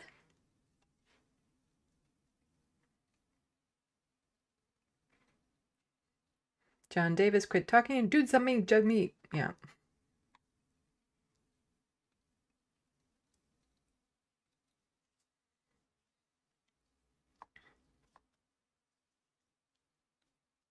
This is weird, but I might actually need like a food break.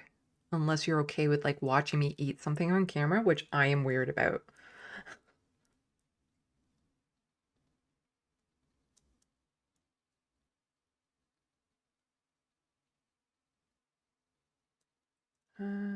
Let's see.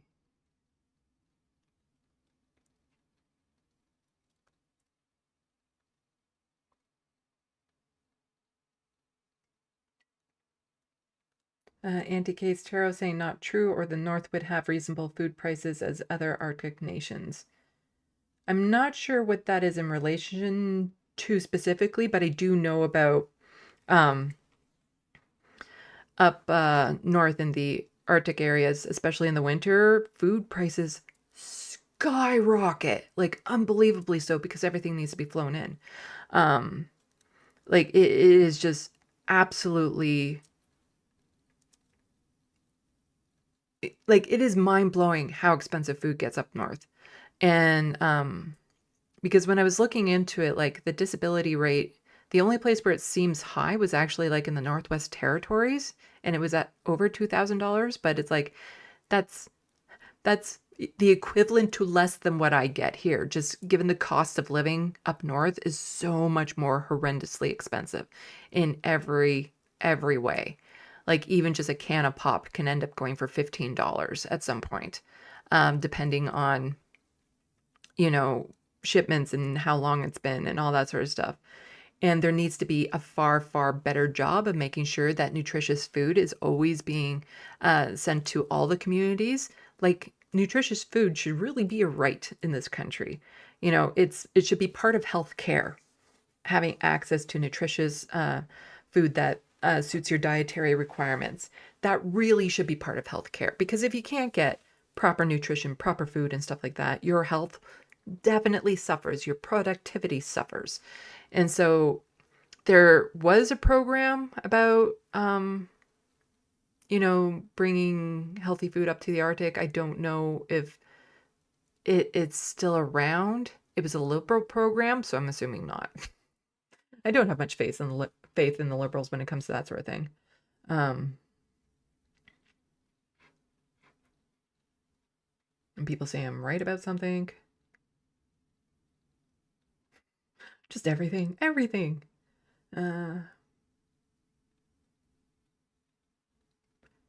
Jet, but Sandy, we have a for-profit prison system to consider. Won't you think of the poor private prisoners? Yeah, we'll be getting into a little bit of that.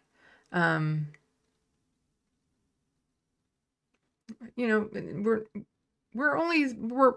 we have private, publicly funded prisons here, and they are quite problematic.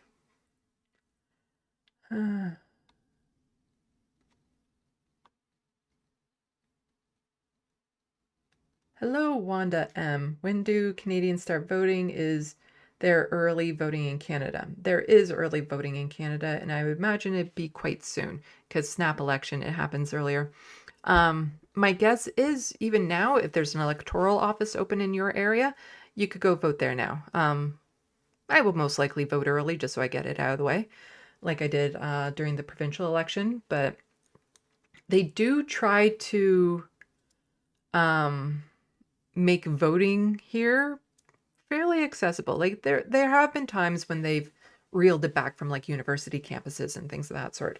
But generally speaking, you know, with the advanced polls and all that sort of stuff, they tried to make it accessible, and it's even more accessible if you know enough to contact them and ask if you need help.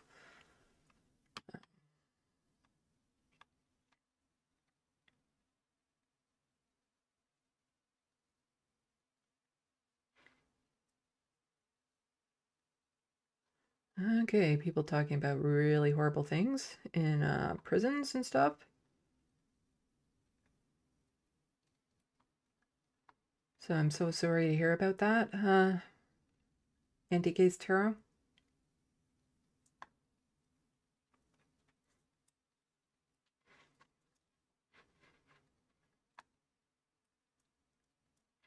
Yeah, there's been some really horrible stories about the prison systems here in Canada, and definitely disproportionately affects Indigenous peoples. Because people like to point out in the United States as a metric as to how bad racism is down there. They'll say, well, 30% of the prison population are Black people, yet they only make up 15% of the overall population. Well, here in Canada, if you want to use that as a metric for how racist you are, up here in Canada, the prison population is 40% Indigenous. When it's the men, it's 40% Indigenous, and it's close to 50% Indigenous for women prisons. Indigenous peoples make up about 5% of the population here, and over half the children in childcare, foster care, are also Indigenous. That is really, really bad. And I know there's stories about prisons not too far from where I am. And again, especially when it comes to Indigenous peoples, they do this a lot, where they release the prisoner. It's time for them to be released, and they're released, but they don't have any access to a phone to call their family or anything. They're just released into nothing. And you know, sometimes people have to travel like hundreds of kilometers to find out, or they're not told when their person is released. There's been cases of people unaliving themselves in prisons because they weren't being properly looked after, because a lot of the prisons also end up being like mental institutions, as well as a way to handle youth who haven't had any sort of proper upbringing or care at all whatsoever, and just really, really horrendous conditions in prisons.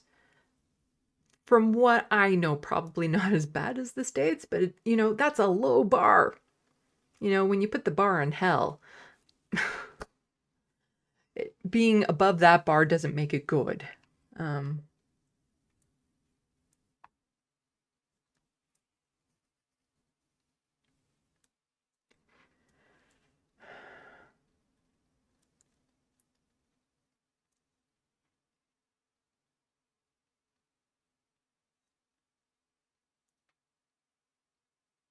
Let's see.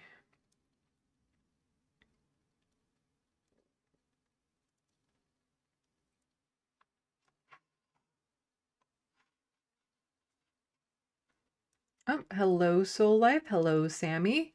Hello, Kirkenstein's Monster. Not sure I've seen you in the Sandbox before, so welcome. Oh, Environmental Coffee House, welcome. Good for Gabby. Bella Gris is. Hello, Sandy and friends. Hello, and I know I did not say your name right.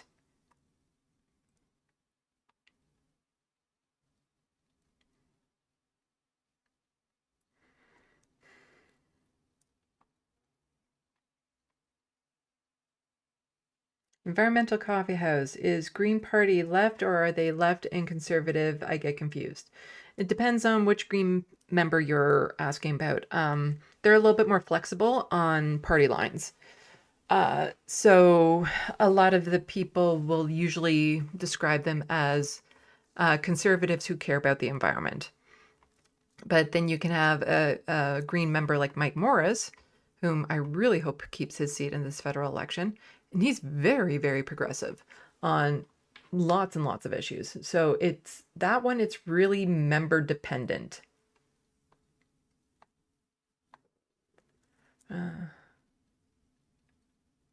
So Life, did you see Trump confirm he plans to run again? Uh-huh. I think I have that to touch on.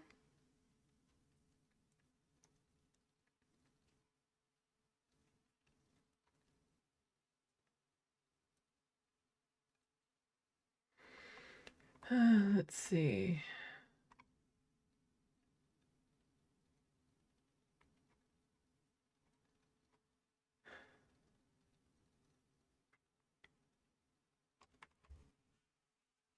Mandy Doctor saying cracking the algorithm is getting harder and harder.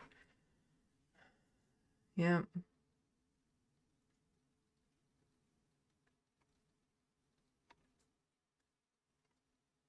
And I see some... Let's just say the Sandbox isn't the ideal place to try to have a discussion about what land back means.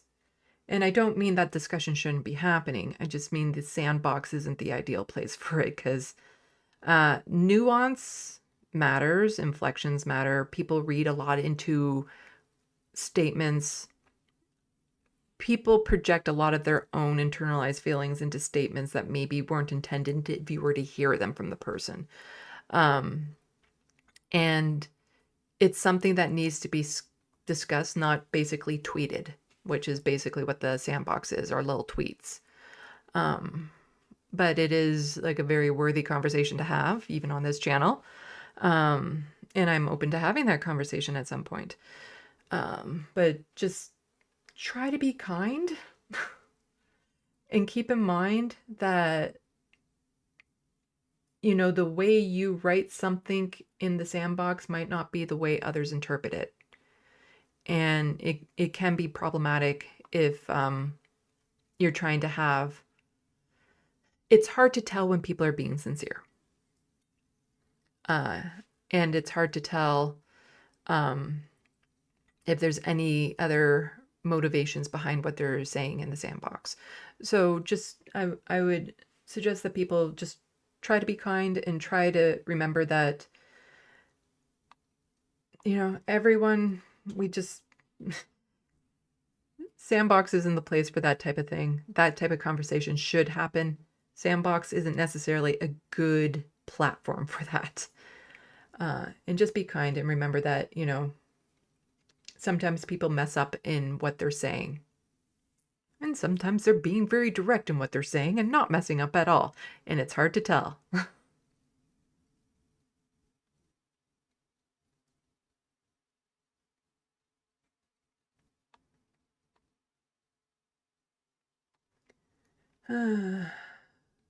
Let's see.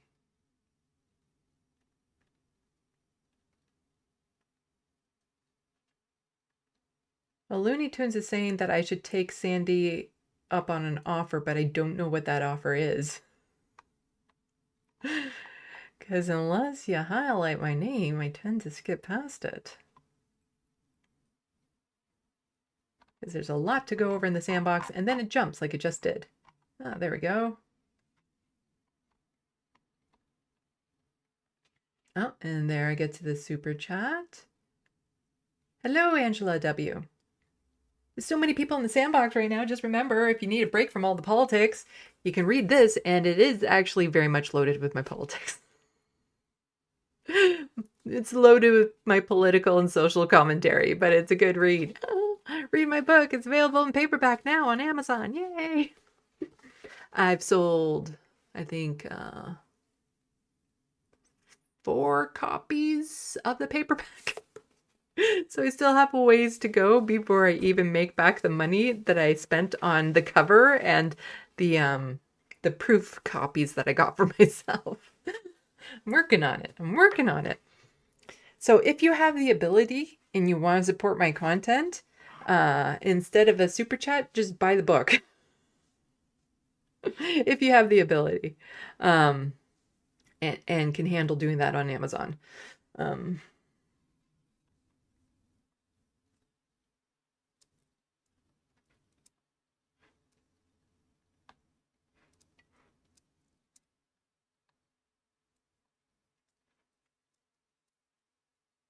Angela W. I forgot to pack Sandy's book for my weekend trip, so I haven't read it yet, but should be able to this weekend. Oh, nice. Thank you for buying it. Looney Tunes 9000. Holy shit, how the hell did you make this art? I don't know. It just happens. Like, that's the thing. It's not a skill people can learn. If you want to be able to draw like that, you need to be autistic. So start, you know, just start taking all those vaccines. Just take them like shots before RFK bans them all in the United States. But it's probably an autistic thing. When you're that good at anything, it's probably an autistic thing, but I don't know. It just happens. And it's not even hard.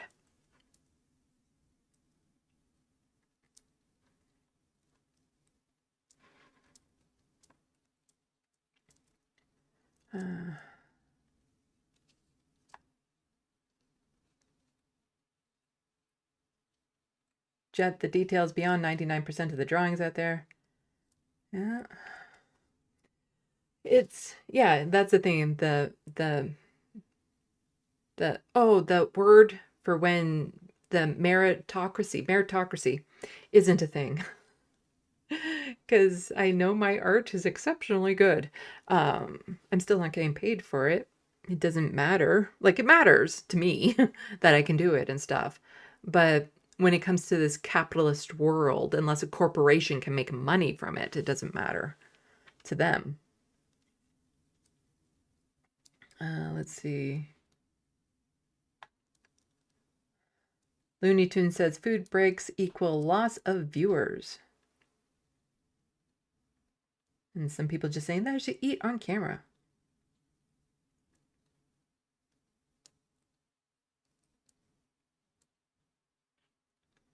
Angela W., the none of it situation is bad. Yeah, just trying to build houses and stuff up there too. The infrastructure, everything. Okay, am I at the bottom? Hello, tech support. I don't know what you're talking about. I say about.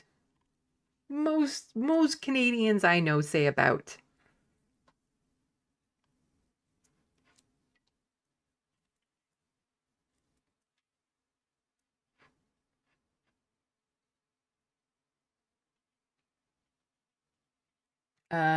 Kirkenstein's monster trying to make more Canadian friends for when I have to swim across the St. Clair to join you guys.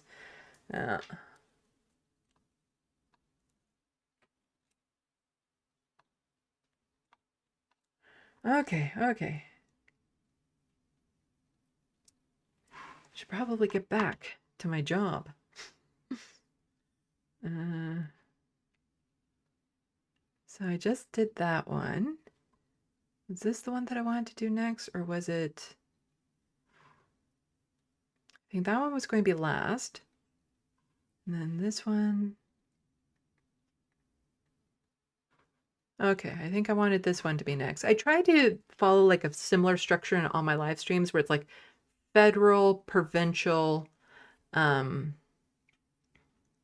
then ongoing stories that I'm covering, as well as then like kind of one-off stories here and there. But is this? Okay, yeah, this was the docket I wanted to do next. Okay. Oh, I do want to get something to eat. Okay, I'm going to do this.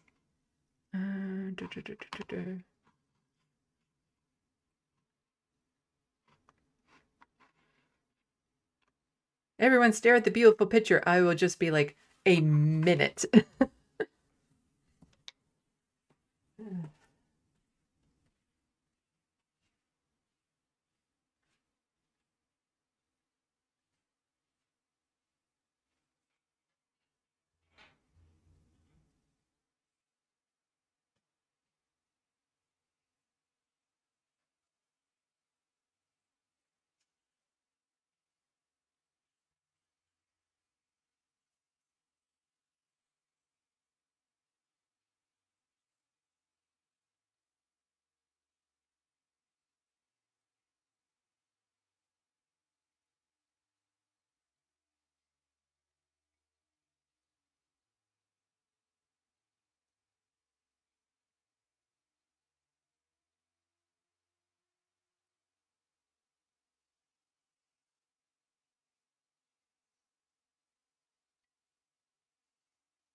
Mm.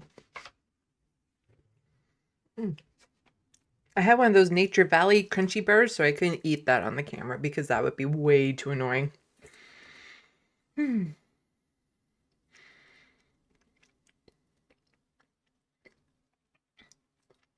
Geodragon, I don't know if it's a neurodivergent thing or not, but I find being able to draw realistic, detailed art helps if you can find a way to temporarily turn off the side of your brain that is logic language.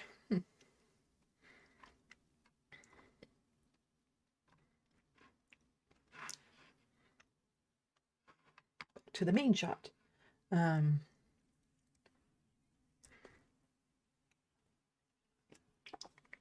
have another can open here for when I'm done this one. Do anyone else do anything fun on the weekend? I mentioned earlier I was at a friend's birthday party. It was his 60th. Someone I used to do improv with. I miss doing improv.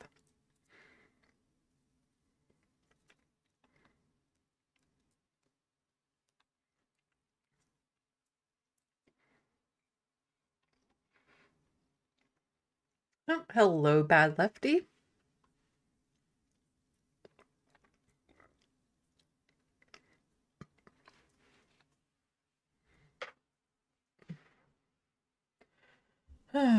Okay. Did I see somewhere it was somebody's birthday earlier? Or that was about to be their birthday? Something like that. Well, happy birthday. If you just had a birthday, if it is your birthday, or you're about to have a birthday, happy birthday.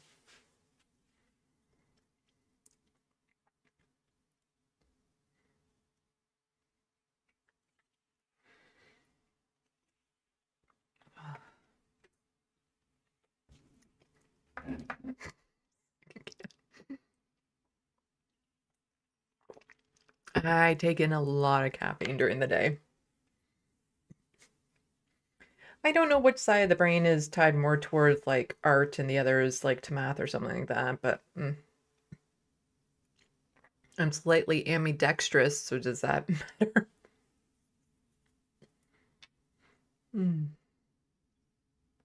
Okay, let's get back into it. I still have a whole bunch to cover, and like always, I like to try to get done before Letterhack starts doing his thing.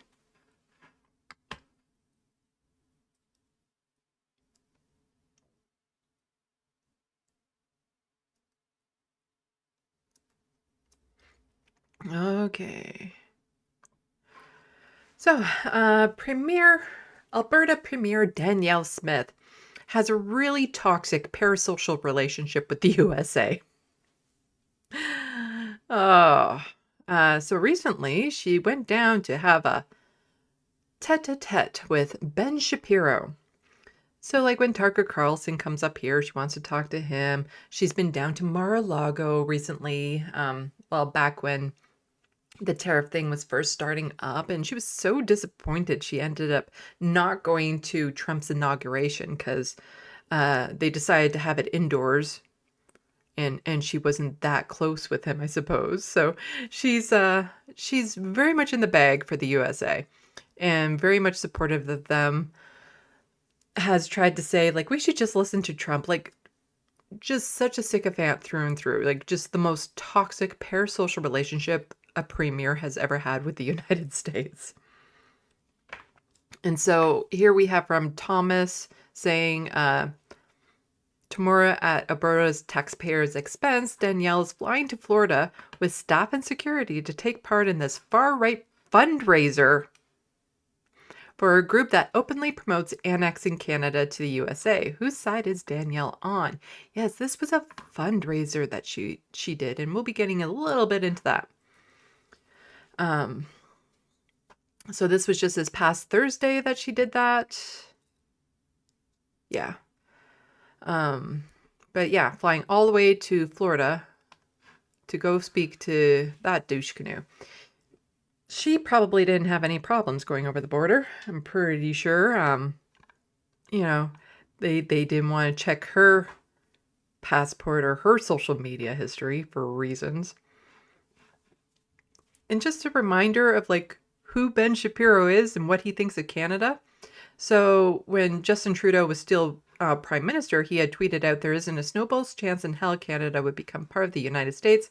Workers and communities in both our countries benefit from each other being each other's biggest trading and security partner." And then Ben says, "When we take Canada, you will be expelled to Panama to work the canal." So Ben Shapiro doesn't have a very high opinion of Canada, which is fine because I don't think Canada has a very high opinion of him. So it's kind of it's a give and take. It's a give and take. We don't like him. He doesn't like us. But here, just a little bit more of what Ben Shapiro has been saying in the past. And this is from Braid. Smith shares stage with podcaster who would deny Canadians the vote. And this is the Calgary Herald here. I just wanted to skip down to, I'll make this bigger. There we go.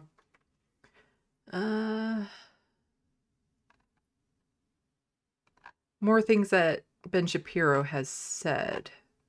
There's a certain section. So Smith and Shapiro are the keynote speaker at a $1,500 per ticket fundraiser for PragerU, a right-wing producer of educational material for schools and much else. You know, they're not educational material. They are very much misinformation. Yet they tend to be the ones at the front lines of, let's ban all books that actually teach children about consent and relationships and identity and health and all that sort of stuff. Let's ban those books. And then we'll just release our own educational material, which is just their fantasy world of this right-wing utopia that will never exist. The Premier and her Chief of Staff are not apologetic about Smith attending at government expense. Yes, taxpayers basically flew her out to help fundraise for a right-wing organization. In fact, Anderson, the Chief of Staff, was furious Monday after I wrote that Smith went too far by urging U.S. officials to delay tariffs. And that's not what I wanted to say. Or read. Because I covered that in my last live stream.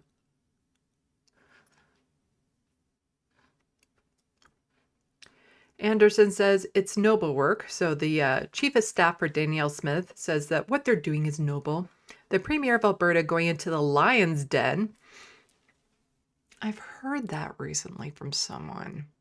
About going into the lion's den. Someone, I don't know, maybe on the progressive left saying something like that about going to talk to conservatives. The thing is that she's not going into lion's den here because she's already in that den. Anyway, so she's going to lion's den to try and convince U.S. decision makers to cancel or even delay tariffs for as long as possible until our country is in a better position to defend ourselves with strong leader, blah, blah, blah, blah, blah. The Liberal NDP lefties losing their mind over it are cowards hiding from the fight, using tariffs to strike the fear into the very Canadians fighting to keep tariffs from being implemented. Okay, here's where I wanted to go. So Ben Shapiro's podcast, The Ben Shapiro Show, has millions of listeners. On December 12th, he went off the rails about Canada. His rant began at the 40-minute mark with a full-on blast at Justin Trudeau, who was still Prime Minister. He also quotes and ridicules Green Party leader Elizabeth May for misnaming her Elizabeth Evans. Donald Trump hadn't been sworn in as U.S. president, but he had started talking about taking over Canada. Shapiro said Trump has basically proposed we annex Canada, and I feel like they will greet us as liberators at this point because Justin Trudeau is just absolutely the worst. We won't see them as liberators. I've noticed that Canadians have become quite humorless about this. Yes, famously, Canadians have no sense of humor. By the way, it isn't just Canada. Don't worry, it's also Greenland. Yes, we are planning on annexing more than just you. Like, it's not just about you, darling. You're not that big of a deal. We're annexing like everyone. And why the hell not? Let's expand the real estate holdings of the United States. Everything we're saying about Canada is true. Hey, Ben, without looking it up, what's the capital of Canada? It's a silly country that makes maple syrup, hockey, and annoying prime ministers. We don't really make maple syrup. It comes from a tree. And we boil it. That's about it. Donald Trump called Justin Trudeau the governor of our 51st state. That's hilarious. I love it. It's great. I'm not saying Canadians should vote American elections. God forbid. I mean, we can annex it, then just call it outlying territory or something like Puerto Rico, but of the North. So basically, annex Canada, but not give us any voting rights. Shapiro was set off by Trudeau's unwise statement about America rejecting another female president candidate. Shapiro and Polyev can't win soon enough. His disdain, it appeared, was for liberal Canada as much for Canada itself earlier this month with the election, blah, blah, blah, blah, blah. So that's what I wanted to get to in that article. And then there's this. So the trip happened. And this is from CTV News. So amid calls to cancel Alberta Smith's stance by plan to go to the U.S. fundraiser. I wish I could have a fundraiser like this and raise this much money. I'm just saying. Canadian. Alberta's premier is moving ahead with a controversial trip to Florida despite renewed calls for her to cancel. Danielle Smith is speaking at an event later this week with a right-wing podcaster who suggested Canadians would welcome annexation. CTV's Shaylan Skolsky reports. It's a silly country that makes maple syrup, hockey, and annoying prime ministers. That's the man. He's talking about somebody else being annoying? Really? One of the most annoying personalities on the right is complaining about annoying prime ministers up here? Alberta's premier will share a stage with Thursday. Popular right-wing podcaster Ben Shapiro will host Danielle Smith at a fundraiser for pro-America organization PragerU. We can annex it and then just call it an outlying territory or something. Like Puerto Rico, but of the North. Comments like those has critics calling on Smith to cancel. It's remarkably careless and it's remarkably dumb. Oh, that was the leader of the NDP in Alberta. I don't remember his name off the top of my head. But that's who that person was. Alberta's NDP leader repeated calls today for Smith to cancel the event, saying it's a waste of taxpayer dollars. You're using taxpayer money to raise funds for a right-wing extremist organization in the U.S. when you've already asked Americans to interfere in the federal election, during the federal election. The trip comes as Alberta's premier faces backlash for recent comments she made to right-wing U.S. news outlet Breitbart, claiming the U.S. tariff war was hurting the federal Conservatives' chances at taking power in Canada. With Smith suggesting, let's just put things on pause so we can get through an election. We were encouraged by federal officials, by other premiers across all political parties to use our contacts and network to do everything possible to stop tariffs. Sorry, I'm just seeing if this has the other part that I wanted to talk about while this video is playing, because there was a line in one of these that I wanted to get to. I have so many articles and I reviewed them right before I do this, but then sometimes I still lose track of what I wanted to cover in that particular article.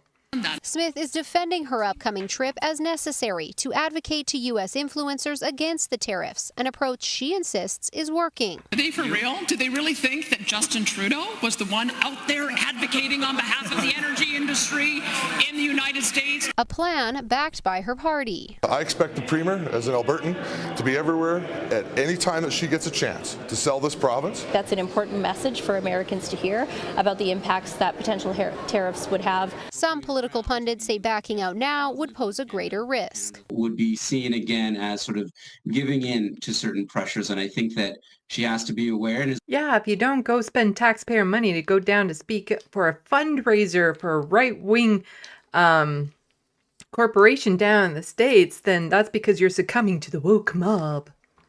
Is always constantly aware of what happened to her predecessor. Smith is expected to travel to Florida Thursday morning. Oh, she traveled. So here she says, I had a great time at the PragerU East Coast Gala tonight where I joined Ben Shapiro for a meaningful fireside chat to discuss the ongoing Canada-US trade dispute and the benefits of having tariff-free relationship between our two countries. I will always stand up for the best interests of Albertans, and I'm grateful for the opportunity I had to share our message with hundreds of Americans tonight and thousands more via social media in the weeks to come. Why are you talking to Ben about this? Like, it's not like she can negotiate on behalf of Canada. And it's not like Ben has any direct appeal or persuasion, especially now that apparently the Daily Wire is doing some layoffs, running into some financial trouble. So this, this fundraiser was probably really needed.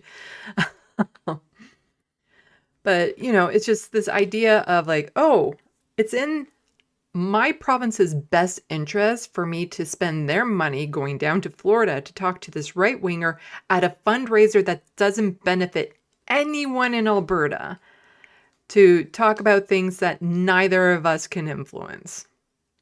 Makes perfect sense. Perfect sense. And this, this is the one off that I wanted to get to. So I don't know much about the smog, but Danielle Smith and Ben Shapiro discuss Canada electing solid allies to Trump at Florida event. But I wanted to go down here where it says, Smith helps raise over $1 million for PragerU. The fundraising goal for the East Coast Gala with Premier Smith was $1 million, but organizers announced during the event they had quickly surpassed that goal. The money is not going towards an actual university. PragerU was founded by conservative talk radio host Dennis Prager as a way to fight against what it claims was liberal bias in schoolrooms across America. Prager did not attend the event because of ongoing health issues, his son said. Is Sam Cedar going on vacation anytime soon? But yeah. She helped raise $1 million for this right-wing misinformation outlet, conspiracy theory, racist, bigoted, horrible organization. How is this benefiting the people of her province exactly? And to go down there and talk about this, like she's already said or suggested to the Americans to stop talking about the tariff or making Canada the 51st state, because, that might have an influence over our election. So as a premier of a province, that's a big no-no. You shouldn't be doing that, trying to influence the election like that. And she seems more than happy to just want to be American. So why don't you just stay down there? Just stay down there. Just, leave your passport at the border, go down there, and that's that. Just be the American you seem to want to be so much. Like, if you love America that much, why don't you marry it? Or marry someone in there so you can stay there? But this is quite the parasocial relationship, because I can tell you, Danielle, they don't like you. They don't. It's a very one-sided relationship. And this is from the Breakdown Alberta, or AB. A really great follow on Twitter if you're still on the hostile fart sauna and want to know more about Alberta. Looks like Smith's trip to the U.S. got her what she wanted. The day after her chat with Ben Shapiro, he's repeating Smith's Breitbart interview like it's his own, arguing that tariffs are helping liberals and that they need to stop to get Polyev elected. So this is some big interference that she encouraged Americans to do, which is a big no-no. And Ben Shapiro is now copying that rhetoric. This tariff program is actually propping up in Canada. His eyebrows are annoying. His eyebrows are more annoying than any prime minister we've had.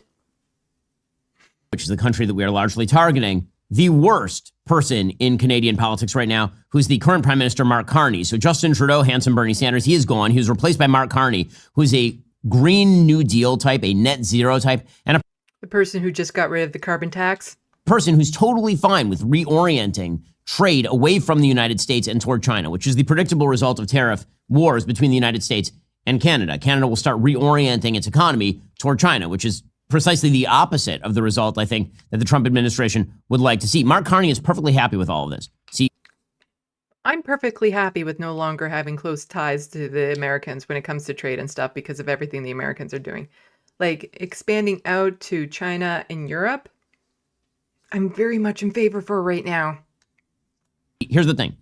When there was no trade war, when President Trump had just won, When there was no trade war before Trump just started it out of the blue, what we saw in the Canadian polling was that Pierre Poilievre, who was the head of the Canadian Conservative Party, was destroying the Liberal Party, just destroying it. This is why Justin Trudeau had to step out. He stepped out because he had basically become dead man walking, politically speaking. There was no shot that he was going to be the next prime minister of Canada. He replaced himself with Mark Carney.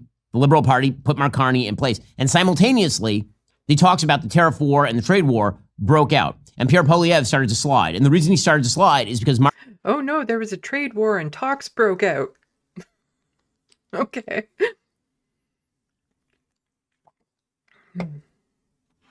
Mark Carney and the Liberal Party accused the Conservative Party of being in cahoots with President Trump on all of this. While President Trump was making jokes or perhaps half-serious remarks about Canada becoming the 51st state and territorial contiguity and all the rest of it, while that was happening, Mark Carney was gaining in the polls. Right now, Mark Carney has called a snap election that is set to take place in about 1 month. In that snap election, he is now running dead even with the Conservative Party and gaining momentum. So he is perfectly happy to increase the trade war. He wants the trade war. Number one, he's fine with a bigger relationship with China. Number two, he hates President Trump and is perfectly fine with using his opposition to Trump to jack his poll ratings up in Canada. He said jack his poll up.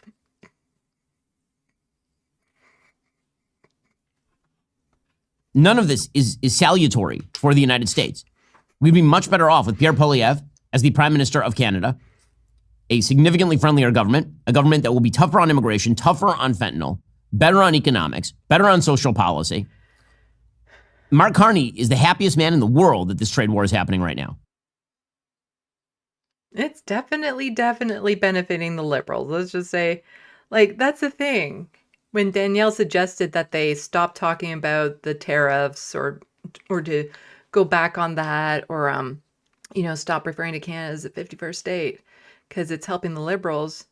Well, the thing is that there is truth to that. It is very much true because even when it comes to the Conservatives here, they only have so much tolerance for this right-wing stuff that they've been spewing because we're full of a lot of nationalist, patriotic Canadians up here, especially Conservatives fall into that camp of being very nationalistic.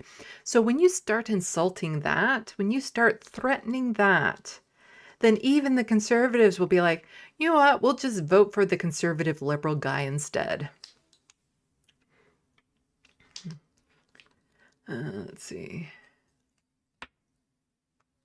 And a little bit from Mark Carney when it comes to the tariff trade war and just what Ben was kind of alluding to that, Mark Carney is basically having none of it when it comes to Trump, even though they recently had a fairly decent talk, but let's just say Mark Carney's having a much stronger stance against everything than Justin Trudeau was.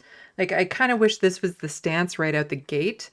And if it had been, then those jokes about the 51st state and all that would have died way back then.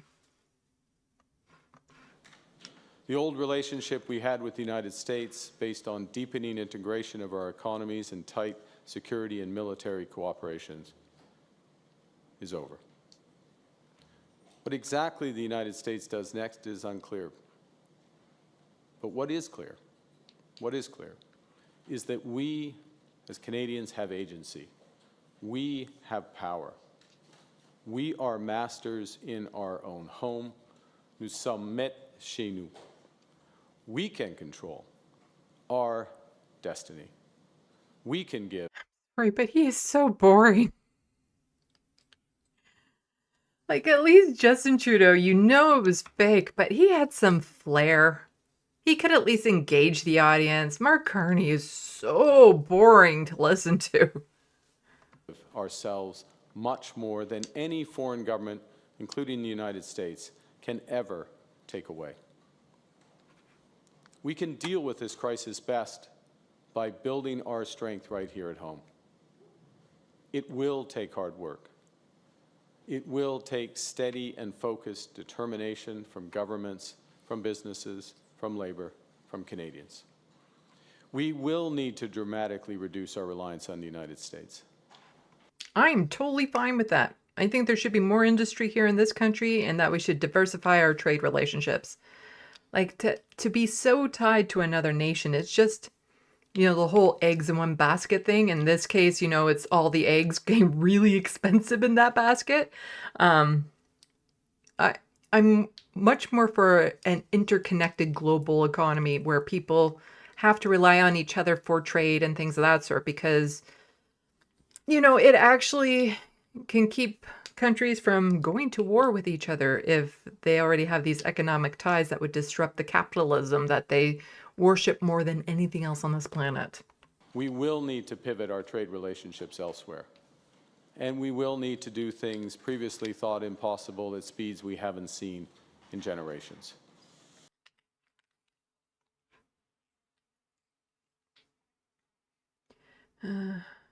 But here is J.D. Vance saying, Canada thinks they can win in a trade war with us. We don't think so. The tariffs. There's been some retaliation, some signals at least in the media that Canada's going to respond. Some of these others are going to respond to the president's tariffs. What's your message for Americans that are going to see costs increase on auto manufacturing, new cars, that kind of thing? Is it Buy America, or what's the message going forward there? Well, let me say a couple of things.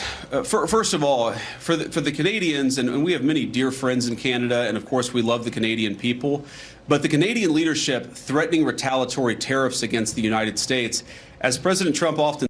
How dare you threaten retaliatory tariffs on the tariffs that we implemented that were completely uncalled for? How dare you respond to our actions? ...says they just don't have the cards. There is no way that Canada can win a trade war with the United States. What President Trump has said is that he wants to level the playing field for the tariffs. Yeah. It's one of those things like, we don't have as much power here in Canada, but we still have some power when it comes to this, and nobody wins when it comes to a trade war. Nobody wins. And David Dole was just saying, we have healthcare and the world on our side. We'll be fine. Unfortunately, your people and economy are already on the brink of collapse, and the trade war you started has only made it worse. Congrats. Because, like, the Liberals, especially if they get in power, if it becomes so bad that it starts really wrecking our economy here, they'll probably do something like CERB again, the Canadian Emergency Benefit. So they'll probably end up doing something like that again for people who might lose their jobs because of this tariff war. And because we have healthcare that isn't tied to employment, our safety net is much more expansive. So a lot more has to go wrong here for us to reach the same level of suffering that just the slightest lack in like one paycheck in the United States can cause people. Like, a lot more has to go wrong here to just get to the top level of, like, the I don't know, the edge of the suffering of what would happen in the United States because of this trade war, which means that we can outlast it easily. And I saw a report earlier today just saying that even with these new tariffs, Canada isn't in danger of a recession yet. So we can outlast this tariff war. And as with any wars, if you can outlast the aggressor, that's often how a lot of people win. And so just a little bit more about Danielle Smith and all this, but basically the BBC did an article on her because she is very, for a premier, traitorous to be constantly wanting the United States to interfere with our elections, talking about going there, talking about separating, because she's all about, oh, Alberta should separate and become part, like she'd be fine with Alberta becoming part of the United States and stuff. That's no way for a premier of this country to be talking. That is actually very kind of traitorous. And so when it comes to like global news, the only way Canadians will get mentioned is if we do something really, really bad. Like if it's just something that if you're getting reported on outside of this country, you know you fucked up. It's the same like when Doug Ford was originally covered outside of Canada, like in the New York Times or something like that. It wasn't a glowing review of him. So the Canadian Conservative trying to sweet talk Trump. Alberta Premier Danielle Smith says she's willing to walk into the lion's den. Okay, well, yeah, we already got that. While many Canadian leaders from Prime Minister Mark Carney to Ontario's Premier Doug Ford are talking tough on Donald Trump, Smith has been taking a notably softer approach. But this tack has led to controversy, not only with her opponents, but also in her home province of Alberta, and with politicians who otherwise share her political leanings. It has also put federal Conservative leader Pierre Poilievre on the defensive in early days of the country's short federal election race. Canadians are scheduled to vote on April 28th. In January, while Trump said was still president-elect, Smith went down to Mar-a-Lago and blah, blah, blah. Yeah, wasn't doing this so that we would go over this entire article. It was more just to point out, like, yeah, you know it's bad when. And like all this focus on Danielle going down there, helping out with a fundraiser, and she's putting all of her focus on trying to mend these bridges between Canada and the US and suck up big time to all their right-wing influencers when they have something they really should be taking care of at home.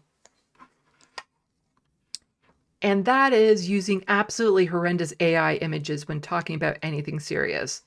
Anyway, The Breakdown had tweeted this out. This thread is absolutely heartbreaking. Alberta's emergency rooms are collapsing. And I just want to say again, AI needs to go away. It just needs to stop. You can't talk about a serious story and add an AI image. And I knew this was AI before I even looked closely at it. And once you look closely at it, you are haunted. Like, this is a horrible story that we're talking about here. And they use this AI image.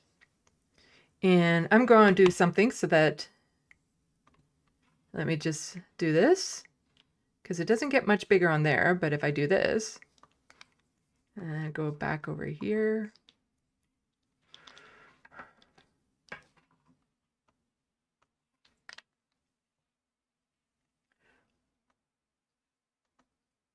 I'll do this, and then I do this. Okay. This is the photo that they were using. Let's see, where is my... There we go. I'm going to zoom into part of this, and you will never be the same.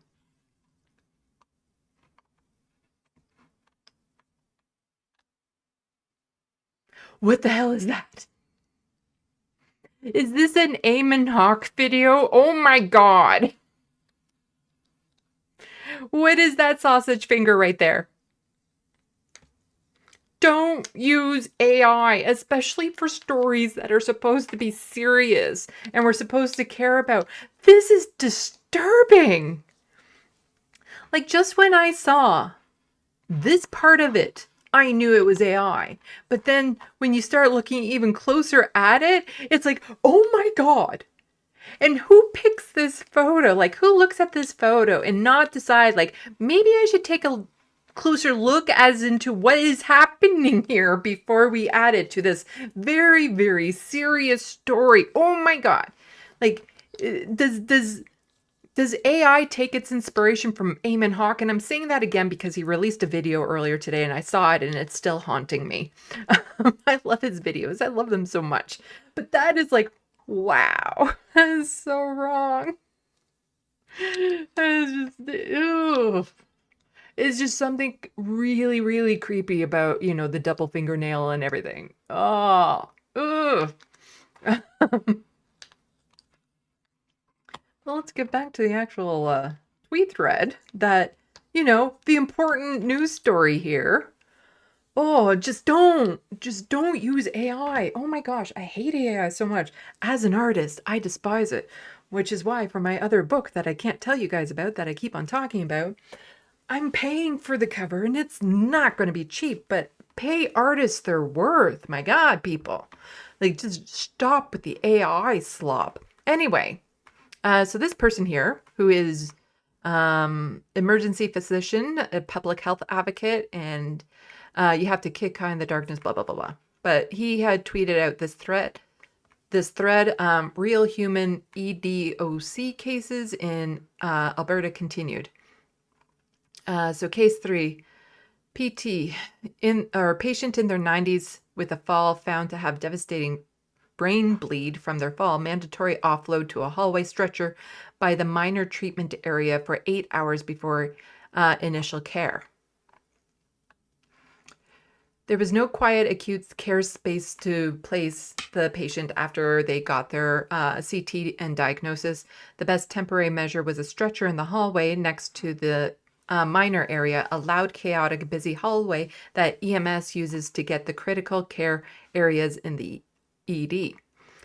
Definitely no ability to enact the SAH recommendations like dark, quiet room, very difficult to give pain meds or observe in a technically unsupervised area. The very busy nurses did the best they could, alone, dying with very little comfort. It was heartbreaking to see. Important to note, this is not a criticism of EMS and ED healthcare workers doing their best in impossible circumstances.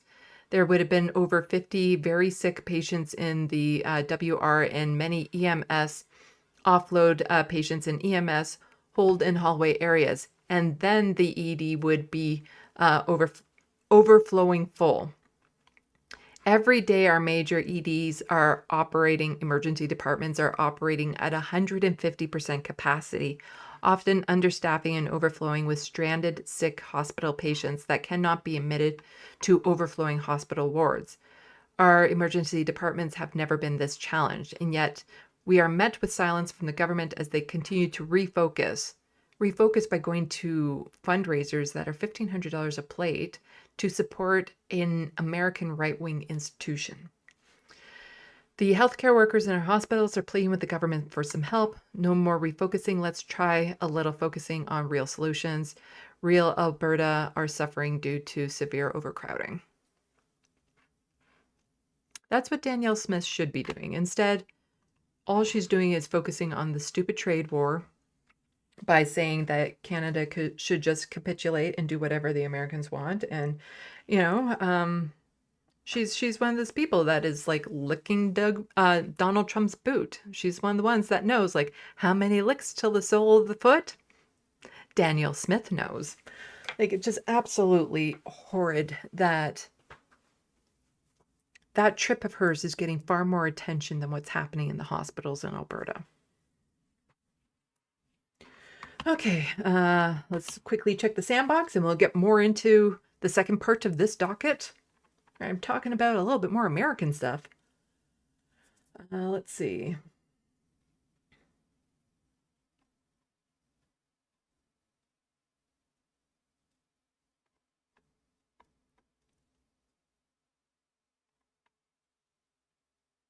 I'm not going to go too far up because I want to start just getting through everything a lot faster. I still have a lot to cover. Hello, Danny. Let's see. John Davis. Mark, I'm so rich I don't need to sound interesting, Carney.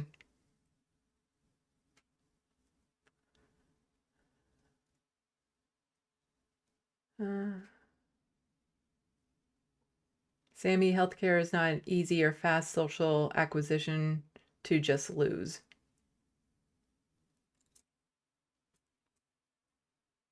Bobby is apparently back. Hello, welcome back, Bobby.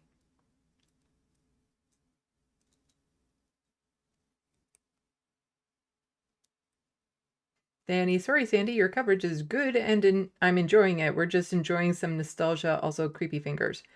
I don't know what you're talking about. Oh. Monope, I saw an Eamon video today. I wish I hadn't.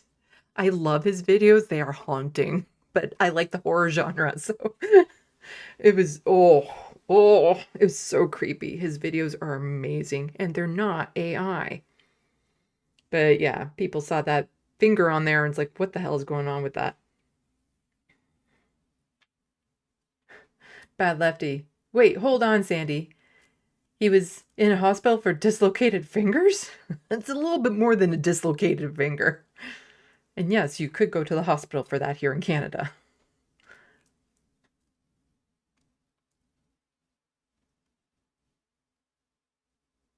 Sammy, Lefty has. That's a serious hand condition to be hospitalized for. Yeah.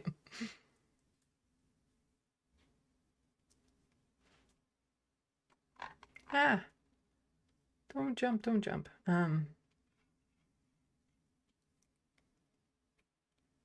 Looney Tunes 9000, you'll mean the Asmongold. Yeah, the Asmongold Eamon Hawk video that was out today. It's just like, oh my god. It's so horrible. I love it.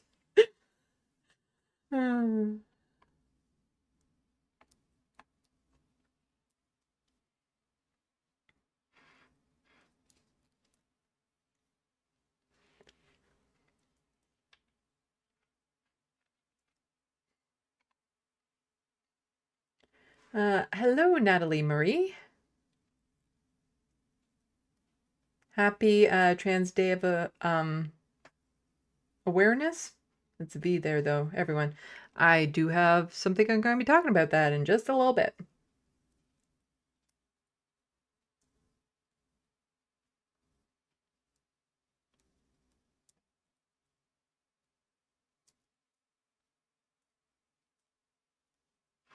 Okay, so let's get into some American news. So down in the States, to say that it is gone, it's no longer going towards authoritarian, it's there. It is there. You have already entered the arena with authoritarianism. And a lot of it is how they're just snatching people up, throwing them in prison without any sort of due process. These people are disappearing into the sites. Some people don't even know where their friends and family have been taken to, or that they've been kidnapped, and they are being kidnapped. Like, they're just people in plain clothes going up to others and snatching them off the street. And it is just absolutely horrific. And then you get politicians, right-wing politicians down there celebrating it and taking photo ops with it. And it's disgusting. This is David Moskrop saying that this is fascist, and it absolutely is. And we have here a Fox News clip. I don't need to say that because it's quoted. It will be said in this clip. I think it's going to open up a lot of eyes. I think illegal aliens, the most vulnerable, are not going to spend their life savings to hand it to a criminal cartel to come to the United States, knowing we ended catch and release. You're not going to be released in the United States. You're going to be deported immediately. And as the Secretary said, we got a lot of tools in the toolbox. El Salvador prison's one. We got Gitmo. Yeah, you don't send anyone to a foreign prison so that things can happen to them there that legally aren't allowed in the United States, even though that line is becoming really, really invisible right now. Just absolutely horrendous conditions. Like, even seeing all those people just squished together on those different platforms and stuff like that. It's absolutely horrific, the conditions that these people are going through. And like, even if you've committed crimes, you shouldn't be put into that type of condition. Like, it is just so inhumane and cruel. We got other countries. So for those countries who push back on taking their criminal nationals back, we'll send them to another country. We got a lot of tools in this toolbox. Again, President Trump's a game. Yeah, tools in this toolbox. And here, this was actually sent out by the White House, but this is Diana Chan McNally saying the visual culture of fascism is often rooted in traditional realism, but the visual culture of modern fashion technocracy seems a debased white supremacist AI-generated meme. If it fits, and I hate it, and I hate this. This is absolutely depraved. And this is what the White House with 1.4 million followers. Who are they following? They're following 5 people? I guess that makes sense. But they tweeted this image out, which is just so absolutely disgusting that they would do this. I just, like, how dark does your soul have to be to think that this was a good idea to send out? That this is the message that you want sent out there? How dehumanizing, and just so little you think of other human beings, that this is even remotely okay for any sort of government official to send out. And yet here in Canada, you know, somebody said, oh, someone should turn in somebody as a bounty, and there's uproar over that. And it should be. Where are the Republican politicians denouncing this? Are there any that have the bones to actually push back against what is happening in the United States right now and say, okay, we're going too far here? Like, yes, I'm racist and bigoted and all that sort of stuff, but we're going a little bit too far here. Like, I just wanted tax cuts or more money or something. I didn't sign up for all of this. If you voted Republican or you are a Republican politician, this is exactly what you signed up for. There's no way around it. This is what you signed up for. And we even have from CBC News saying Yale professor moving to U of T due to far-right Trump administration's pressure on universities. Both David Dole and Mike Figueredo have done a video on this, because when you have a professor that, you know, specializes in authoritarianism saying, yeah, I'm fleeing the country, that's kind of like, it reminds me of this shirt I saw in the movie Sum of All Fears, where it says, I am a nuclear scientist or something like that, and if you see me running, try to catch up. And this is kind of like, if you see somebody who studies authoritarianism saying, I'm leaving because this country is becoming authoritative, try to catch up.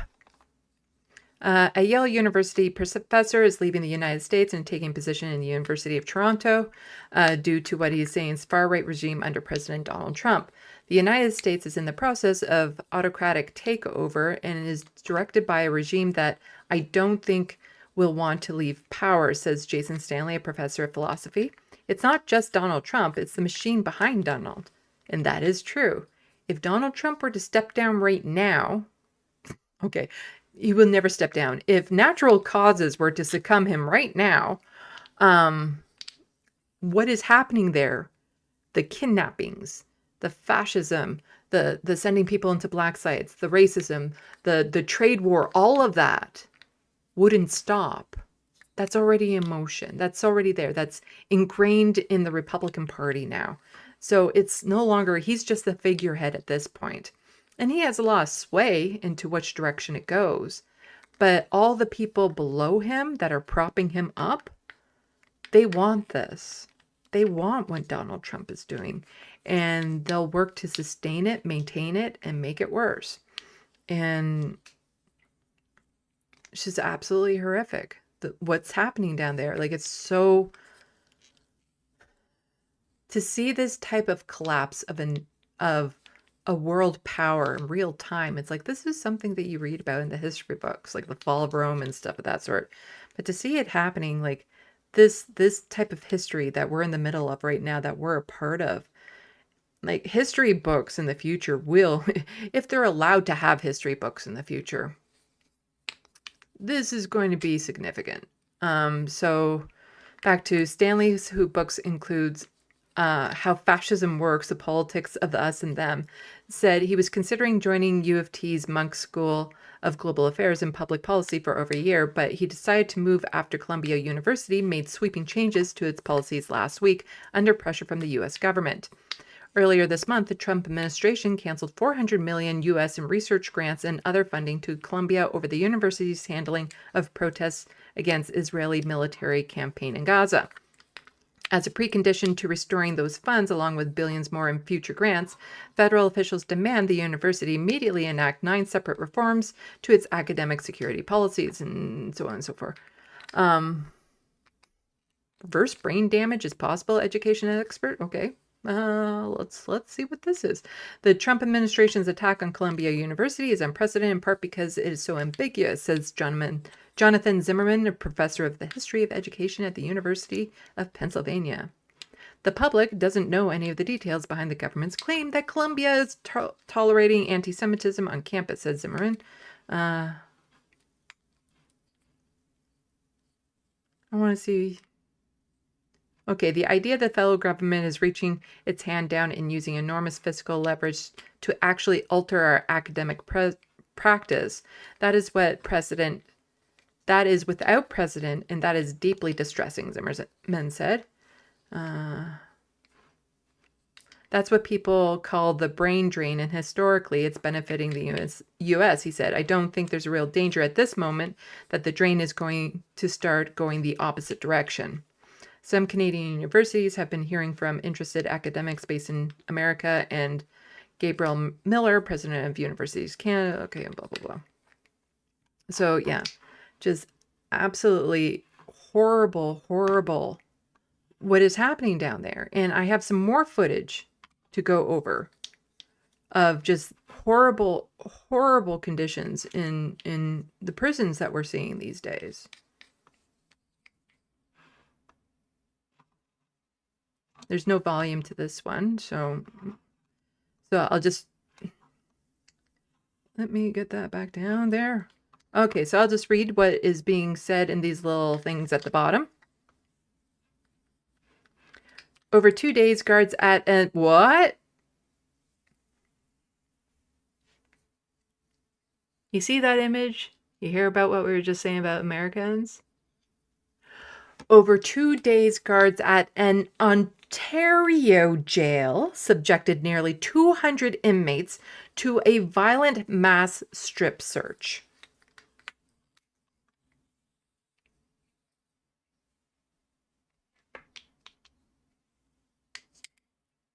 So this here is Canada. The jail superintendent who authorized the operation can be seen here fist-bumping correctional officers. So they're celebrating this. What happened at Maplehurst Correctional Complex in December 2023 has been described by a judge as gross display of power.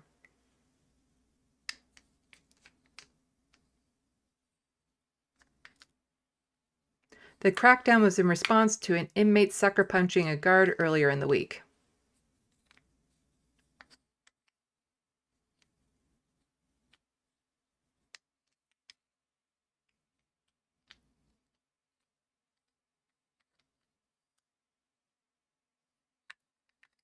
That inmate had already been removed before the strip searches began 2 days later. The security camera footage does not show what happened inside the cells, where some inmates say they were assaulted and pepper sprayed.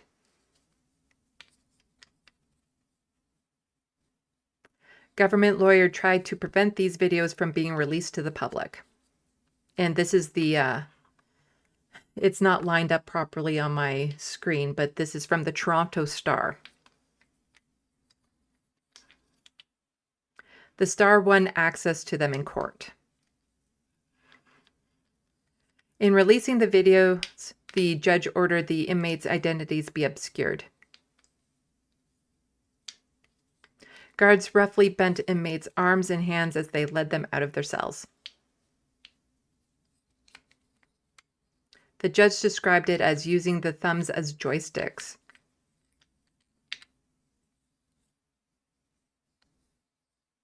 The media and public have a right to watch these videos where the government, institution, and its members are breaking the law by abusing the very prisoners they have a duty to care and to protect, Justice Colette Good.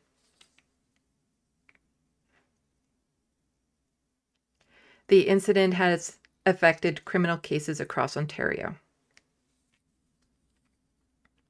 At least 5 inmates have had their sentences reduced because the jail violated their charter rights.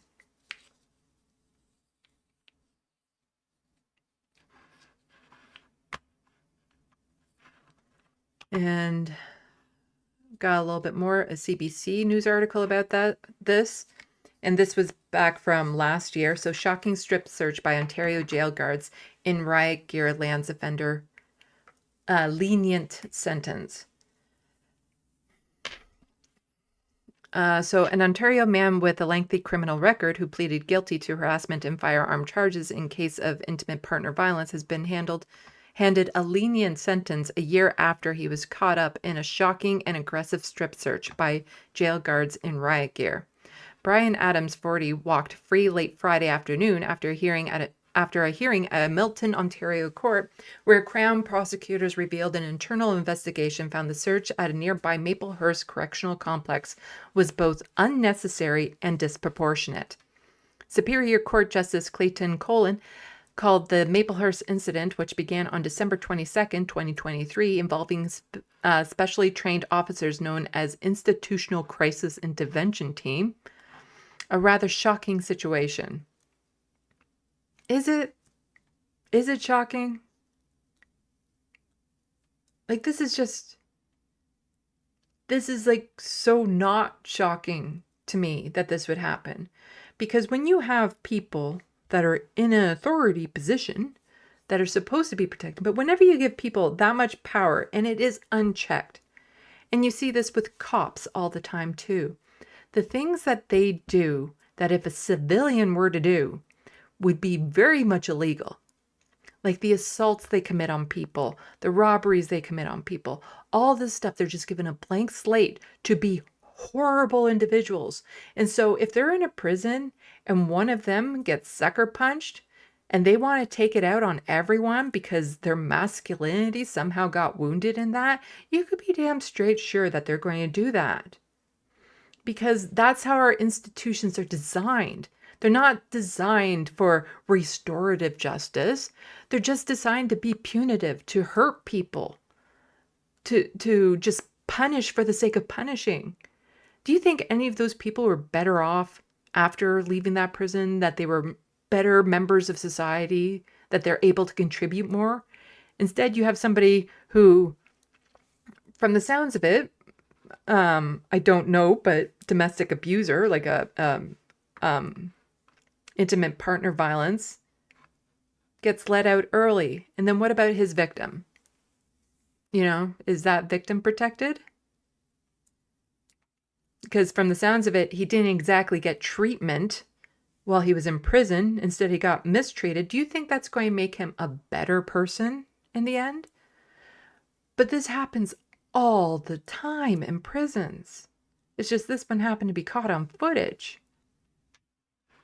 The findings could yet impact several other criminal cases before the courts across Ontario. Lawyers representing some of the inmates targeted in the ICIT operation have been seeking to have their clients' sentences reduced or the charges stayed. And this also happened in another story that I was covering recently, where the protesters at the Wet'suwet'en that were protesting the pipeline going through Wet'suwet'en land, the land defenders there, Molly is one of them, and I was following that story. And she got arrested. That famous footage of the RCMP using an axe to break down the door to arrest her, another protester, and the media. Sentencing, I don't believe has happened yet, but she'll be getting a reduced sentence because they also violated her charter rights in that.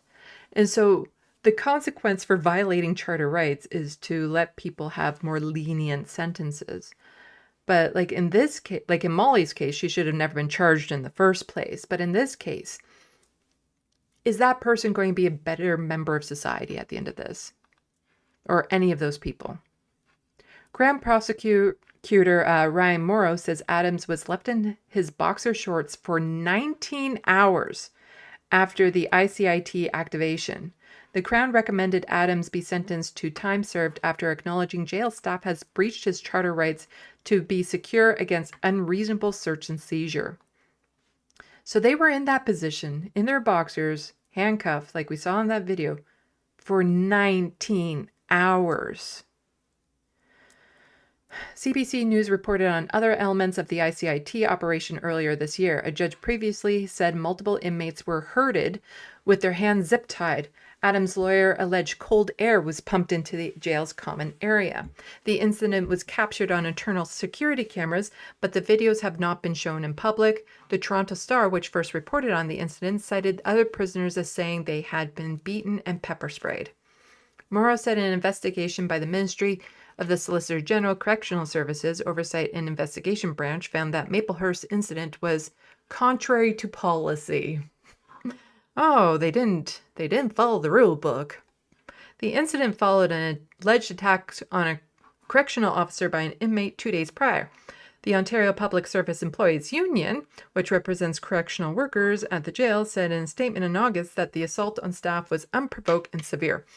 You're in a prison. I'm sorry. And unprovoked. Are we sure about that? Are we sure about that? One thing that police tend to do and people in these sorts of authorities tend to do is lie. But we saw the footage there. Would you say that was severe? A sucker punch? It's not good. Is it severe? The union said Friday it has not yet received a copy of the investigation's findings. A spokesperson for the Provincial Ministry of the Solicitor General declined to comment. Let's see, how much longer is this? Let's skip down to describing the sentence as undoubtedly lenient. The judge handed Adams just over 4 years behind bars, which amounts to time served, 2 years probation. Let's see. So somebody to do with drugs. Provincial data show Maplehurst was the most overcrowded Ontario jail last year, with an average inmate population of 1,188, but official capacity for 887, meaning it was operating at 134% capacity in 2023. The judge underlined the Crown was acknowledging provincial institution had breached the inmates' chartered rights. That's quite something, Cullen said. A reasonable member of public ought to be shocked to hear that Mr. Adams was strip-searched and left nothing in his underwear for close to an entire day, the judge added. The Crown said in court a more detailed report on the investigation is expected to be released in April. That is Canada. Quite often, a lot of the horrible things that you see happening down in the States are happening here too. You're just not hearing about it.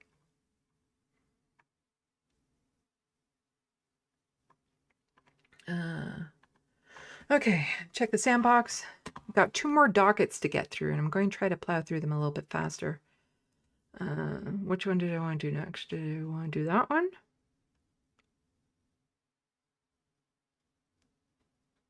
Or that one? At least they're not too long. Okay, yeah, I wanted to end on that one, so I'll do that one next. Next story is really heavy if that one wasn't heavy enough.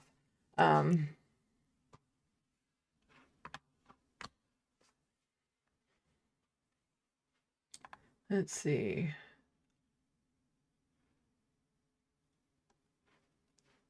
Bad lefty and you're getting creeps imitating ice. This is so dangerous. Yeah, because when I saw the footage of that one woman student getting just grabbed off the streets by plainclothes people jumping out of a van, how do you know who they're with? Like, even the fact that they're with ICE is pretty scary, but how do you know that it's not just some local people that are looking to kidnap someone for terrorizing and horrid reasons? Like, you don't know. And like, how do you fight back against that when it's happening? Like, if you fight back, then you're then, generally speaking, if they do tend to end up being the authority, you're charged for resisting arrest. Horrible. Let's see.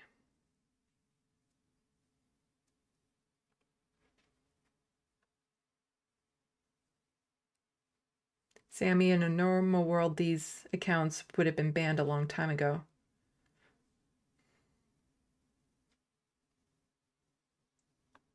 Talking about accounts tweeting something that gross out. So life. Elon Musk is stepping down from Doge. God damn it. If that is not true and you're just putting that in the sandbox, then some bad karma cookies coming your way. I will look it up when I'm done all the other news that I'm covering, because something like that will be covered by every other leftist outlet. I try to cover stories that don't get that much attention and that are focused on Canadian stuff. But if Elon Musk has stepped down from Doge, you can be sure that Humanist Report, Rational National, The Serfs, Majority Report, TYT, all of those outlets, all of them, Democracy Now! Even would be covering it. How many of them just covered the last story that I did? I try to, you know, shed light on other stories that aren't necessarily going to be covered by other leftists. And it's not any, again, it's no dig on them. It's just there's so much to cover on any given day.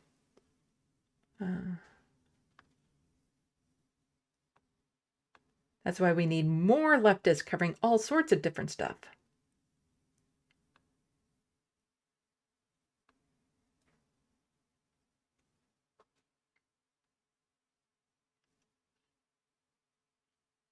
Bad lefty, this is punishment, not investigation.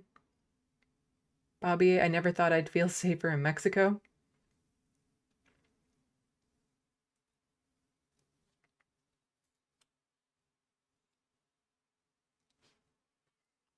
Sammy, more publicly funded torture. Mm-hmm. That's how we get our license plates made here in Canada, because these are private prisons, which means they're profit motivated, but they're publicly funded. So they have to fit certain regulations and rules and things of that sort. But in the end, they still want to make money. So they still have prisoners doing work and really not getting paid for it, like just getting paid pennies. Okay, we don't have pennies in Canada anymore. They're just getting paid nickels. And to make like license plates and things of that sort. Plus a phone call, if you have to use the pay phone there is like $25 for a phone call. Like it is just, they look at ways of trying to rip off the prisoners as well as rip off the system and make money because it's a private organization. It just happens to be publicly funded, and that's what's happening to a lot of our healthcare, where it's privately run but publicly funded and operate and things of that sort.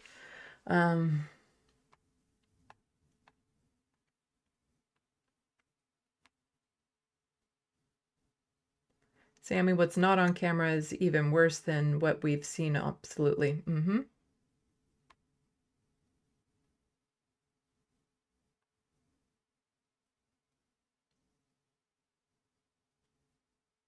Hello, Bee Cat. Oh, is S-Scouts taken here too?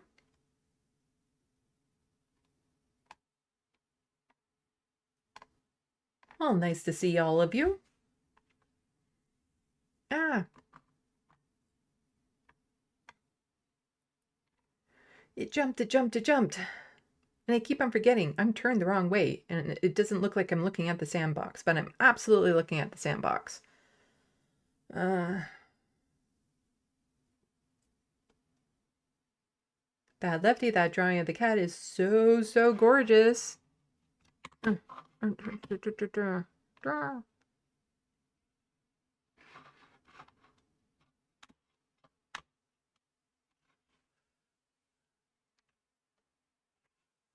not that one. Let's do this one. You mean the drawing of this cat? Yeah. Yeah, it's my favorite drawing so far that I've done. And I need to touch up the drawing that I did of Emma. I'm not happy with it yet. There's some things that I want to do to make it more Emma. But thank you, Bad Lefty.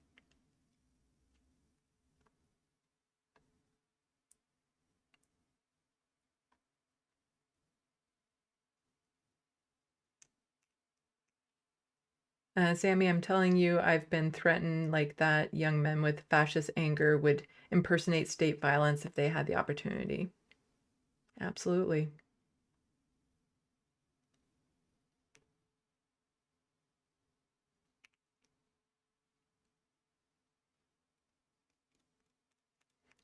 Okay.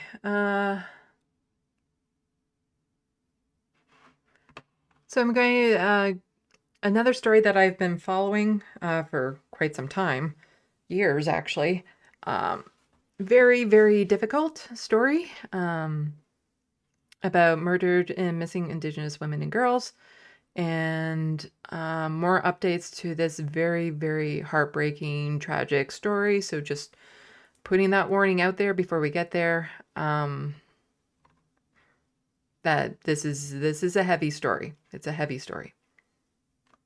From APTN News, it was happy cry parents of Ashley Singus express relief, their daughter identified. So there were the women who were killed by a serial killer in Manitoba, and their bodies dumped in landfills, and they found 2 of the bodies, but there was a third woman referred to as Buffalo Woman. Because they didn't know her identity. She has been identified as Ashley Singus. However, they have not yet found her body. They know which landfill she is in, but they have at least been able to identify her. So, we'll watch this from APTN. Let's get this a little bit more centered there. And so we call for an inquiry into that. A push for justice that many continue to advocate for alongside the families of mothers. There we go. Teresa Shingus takes the time to hug both. Let's start right from the beginning. Here we go. An embrace between mothers. Teresa Shingus takes the time to hug both the AFN National Chief and the AMC Grand Chief moments before she takes to the podium to speak about her daughter, Ashley Christine Shingus. She was so good. Even when I talked to her, she would never talk back to me. On Wednesday, the Winnipeg Police Service told the public Ashley was identified as Muskode Bijike Ekwe, or Buffalo Woman, and they believe her remains are in the city-owned Brady landfill south of Winnipeg. Rebecca Contois, Morgan Harris, Mercedes Myron, and Ashley were brutally murdered by a serial killer in spring 2022. On Tuesday, in their home in St. Teresa Point, the Shingus family were paid a visit by WPS to share the news. Ashley's father, Albert Shingus, says it came as a surprise. He thought it was the service routine trip to assure them they were still looking for Ashley. Instead, they said, "We know where Ashley is. My wife and I, we looked at each other and we cried." Ashley was last seen on March 11, 2022 in the downtown core near a shelter. For 3 years, Albert would come to the city and walk the streets searching for his daughter. Teresa stayed home to watch Ashley's children. It was really... She was a mother. Ashley was a mother. And now those children have lost their mother. And this poor family here, suffering for years, not knowing, like in the title here, it was happy cry parents of Ashley Singus expressed relief, their daughter identified. And the reason why they say it's relief. It's relief in finally getting some closure to know what happened to her, to know that her body will also be located, because the search is going to move to that landfill. And now there's a lot more public support for it, because the bodies of the 2 other women have been located in the other landfill. So this is in a separate landfill. But to finally, after all these years, at least just know what happened. And like the poor children, oh my gosh, to lose their mother like that. For anyone to lose anyone like that, it is just so devastating and heartbreaking. And what these families had to go through for years. The conservatives running on a platform of not searching the landfills.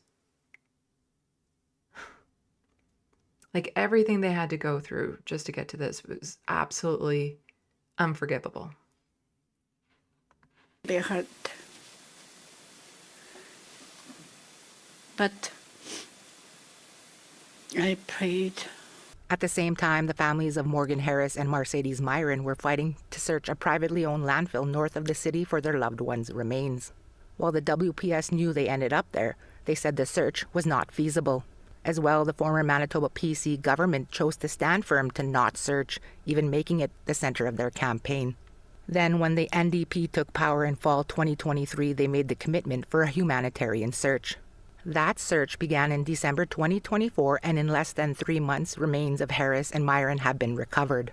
The search at the Prairie Green still continues now, even as talks about a new... That was something I was hoping would happen. So they found the 2 bodies they knew of there. And I was hoping that the landfill would continue to be searched, because I'm worried that there's more bodies in there that are unknown about. So I'm relieved to hear that the search in the Greenville landfill is still going on. And I'm glad to know that they'll then search the other landfill to recover Ashley's body. Search will begin at the city-owned Brady landfill for Ashley. I need your voices. Speak up. Let's get the landfill going. Again, I'm just, this whole story. Just seeing the red dresses there, I covered it because they had a blockade at one of these landfills trying to, get it searched. And they actually set up a blockade in an encampment there, restricting people from going into the landfill to try to put pressure on it. And the indigenous peoples who were doing that were harassed and harmed and assaulted by other people who wanted to go and just dump off their trash in this landfill. It's such a devastating, heartbreaking story. This time around, there is full support for a search of the second landfill, something AMC Grand Chief Kyra Wilson applauds. I just also want to say thank you to Premier Wabkanu, Mayor Gillingham, and Police Chief Jean Bowers, for your commitment to search the landfill. While talk of reconciliation is front and center this week, AFN National Chief Cindy Woodhouse-Nepanak took the time to remind the government of a July 2024 AFN unanimous resolution for an inquiry into all 4 murders. We need to look at that as a society, my friends. All of us have to look at that and ask why. Why did it take so long? Why did there have to be such a push? And so we call for an inquiry into that.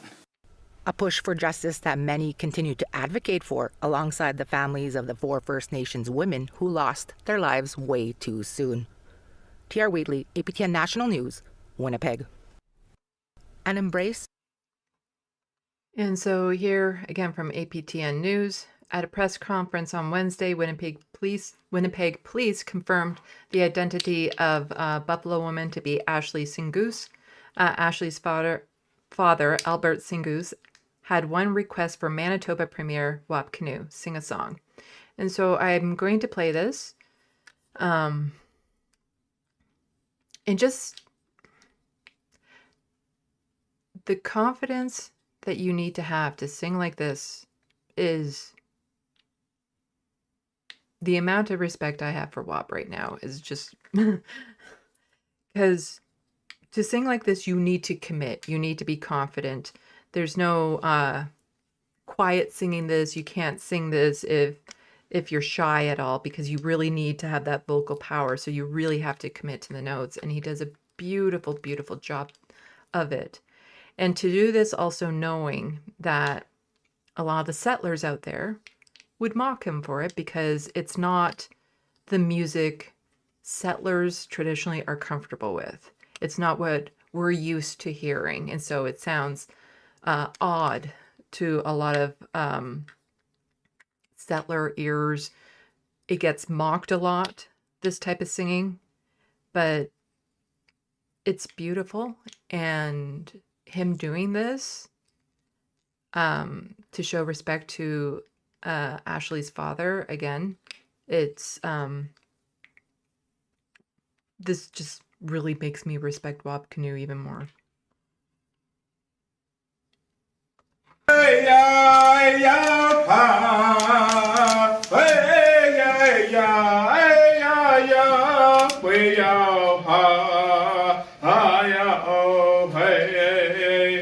Yeah.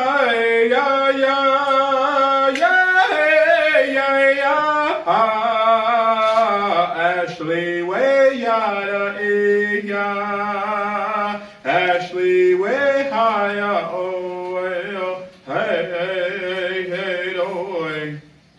Way, hey, way, hey, ay, ya. Way, hey, ay, hey, oh, ha, ya, oh, hey, ya, ya, ya, ya, ya,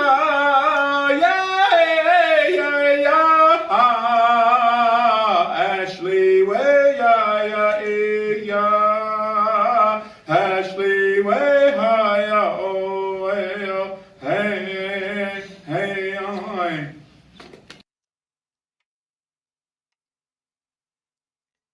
That is something none of the other premiers would ever do. So just absolute, just the courage and respect and everything that I have for Wab Canoe right now, just being able to do that is, yeah.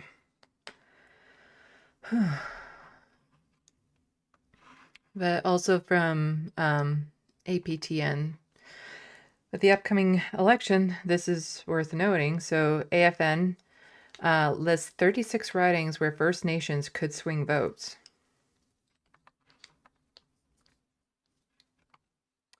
The Assembly of First Nations, AFN, has released a list of ridings where First Nations voters could decide the outcomes. The AFN says it analyzed population data from the 2021 census along with Elections Canada voting results from the 2021 Canadian federal election. All parties should consider the role of First Nations priorities, and electors will play in shaping the outcomes of the upcoming 2025 election. The National Advocacy Group for 634 First Nations highlighted 36 electoral districts where the number of First Nation voters was higher than the margin of victory for the winning candidate. It says it took into consideration ridings where First Nation voters represent at least 5% of voters, and the difference between the margin of victory and the representation of First Nation voters was less than 5%. The AFN also looked into regions where the representation of First Nation voters in a riding is 10% or greater.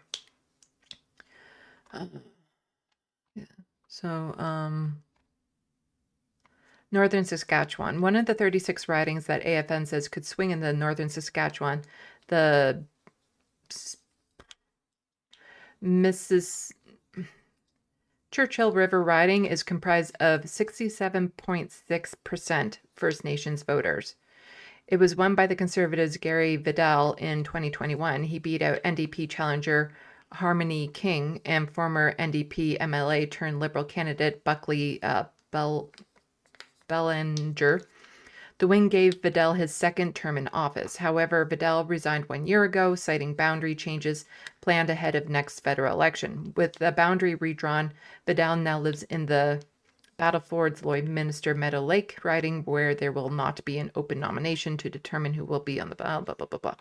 So this is something, again, the voters were always told, your vote doesn't matter. It's first past the post, blah, blah, blah, blah, blah.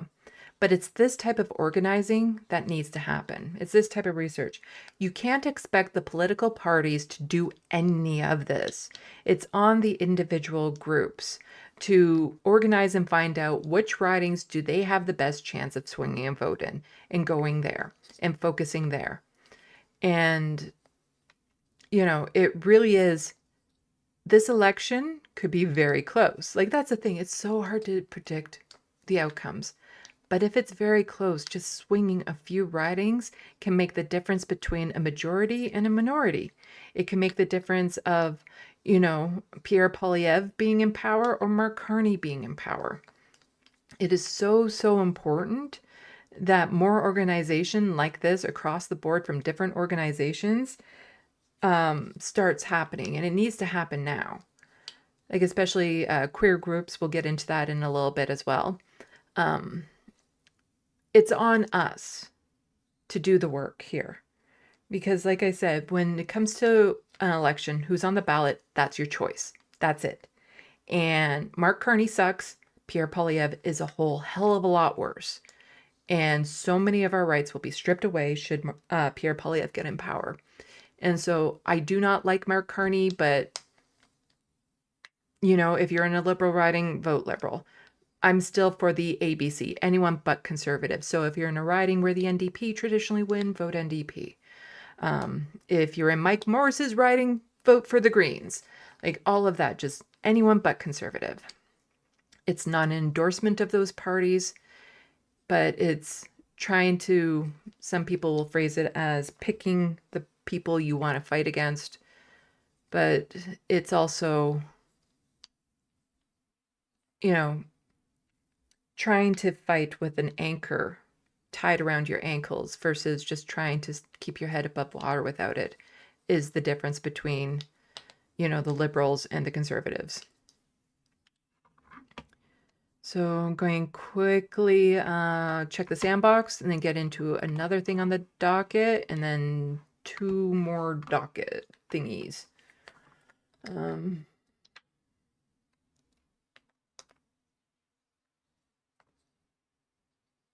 Super Strike 9, I heard about this story, so sad. Bobby, you're very inspiring. I have a similar story as yours. I used to draw when I was young. You have inspired me to get back into it. Oh, wonderful. Post your stuff online. I would love to see it. Yeah, it was the letter hack that inspired me to get back into it, and that's the result.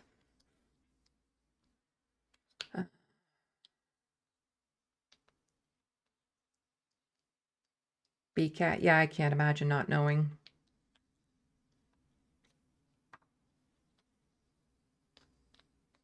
Bad Lefty, I'd be shocked if there wasn't, sadly. Talking about more bodies in the landfills. But I was worried part of the reason why the government, the provincial and municipal government didn't want to search it was because they knew there were other bodies in there and they didn't want to open up what that meant. That was my worry as to why they were really holding back searching. So I'm glad that the search is ongoing, even though they found the 2 bodies already.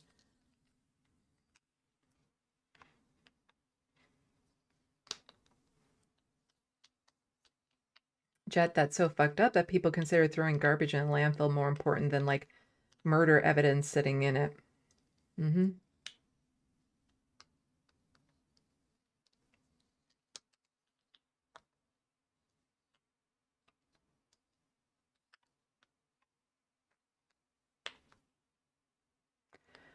Super Strike messed up that anyone would make fun of traditional singing like this. It's true, and it happens a lot. I know the people who generally think of themselves as good people who would mock that type of singing. And also there was the incident with the king over here before he was king or something like that, and a traditional indigenous thing was being done, and the stiff upper lip Brits couldn't keep their giggles to themselves.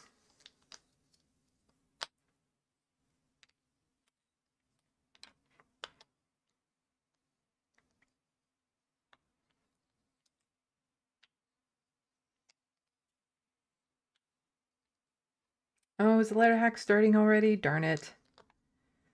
I was hoping to get done. I know 10 is when he starts. Like, I think of 10. I guess because I've left past 10. So I'll try to be quick. I'll try to be quick to finish off the rest of the stories because I won't have a chance tomorrow night.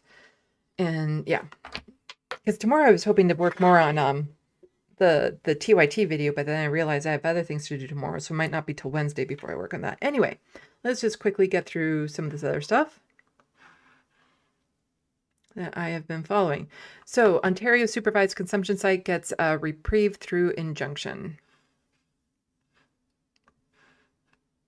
An injunction to keep 10 supervised consumption sites open has been granted, giving advocates some hope. I'm feeling very optimistic about the fact that we've actually won this injunction. While the Superior Court of Justice considers a charter challenge, sites that were initially set to close on March 31st can now stay open for 30 days until after it decides this case. The new law, introduced by the Ford government, bans sites from operating within 200 meters of schools or daycares, leading one of the site operators to launch a lawsuit to have the law thrown out. We asked for this entire case so that we could stay open. So, we're thrilled, and it's wonderful that we can stay open on Tuesday. The reprieve still has its challenges. The majority of sites will not be able to operate despite the fact that on paper we're not illegal. We can actually operate, but we don't have the funding. The ministry.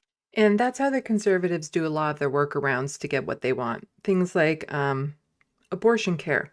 Like in New Brunswick, it was completely wiped out because they simply did not fund the clinics that provided it.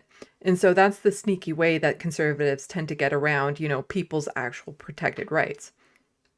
Ministry of Health says its priority is to protect the community from dangerous public drug use occurring at drug injection sites. It was in 2023 when 44-year-old mother Carolina Hubner-Makarot was killed by a stray bullet in Leslieville. Don't need to get into that because as of yet, I haven't heard any evidence that that tragic shooting had anything to do with the supervised consumption site. But it's used as this rallying cry as to why we need to shut them down. But I haven't heard any evidence that it's actually related. Sorry,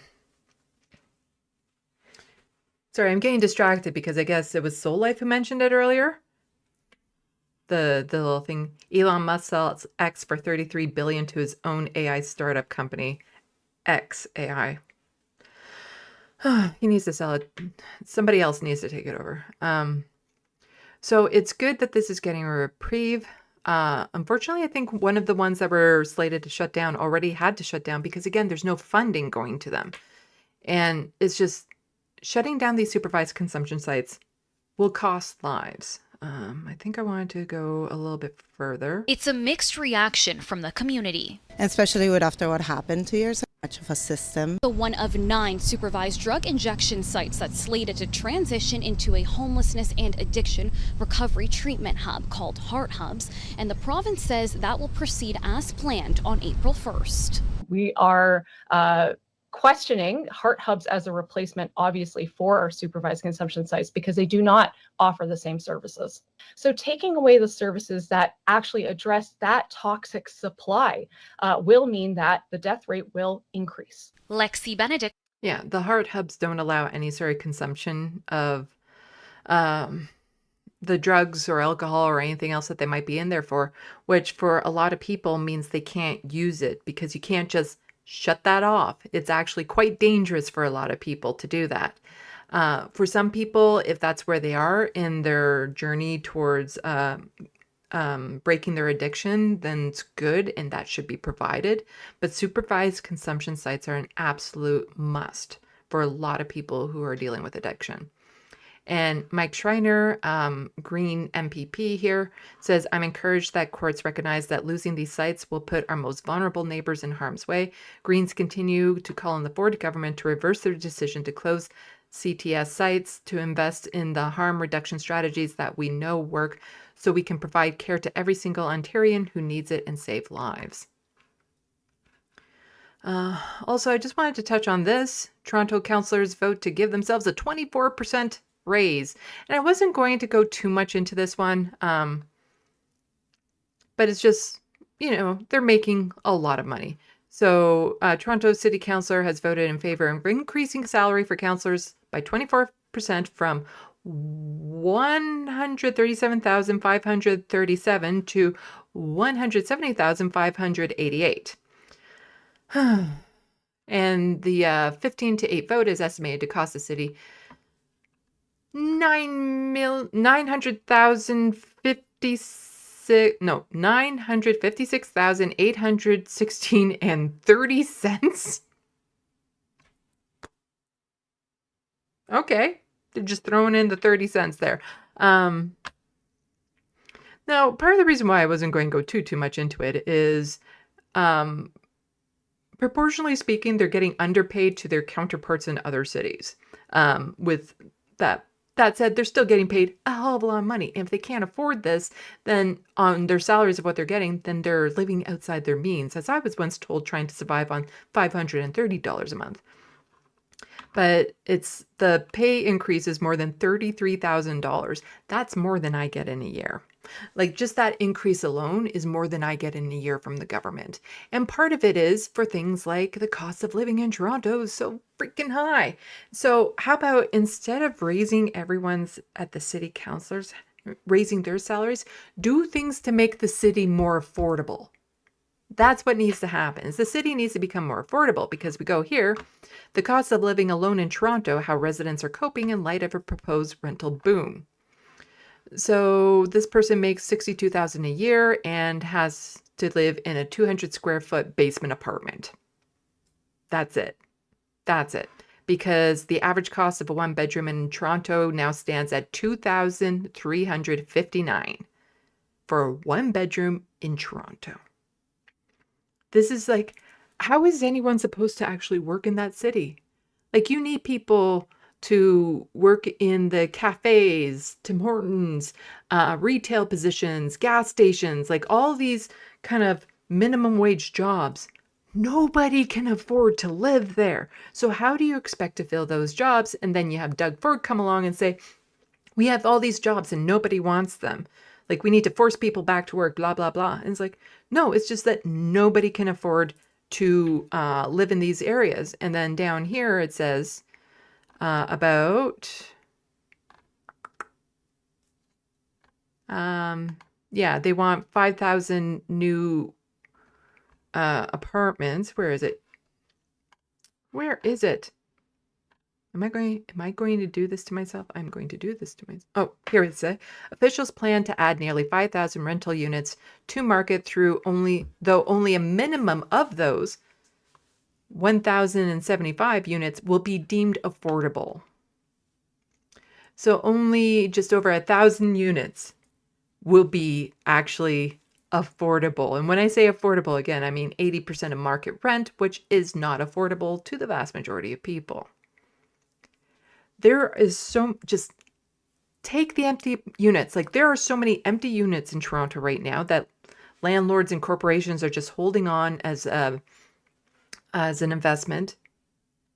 Take it. It's a crisis. Take it. Just do that government thing where they can take the property and make it into affordable housing, socialized, affordable housing, and have it dispersed throughout the city. Don't clump it all together.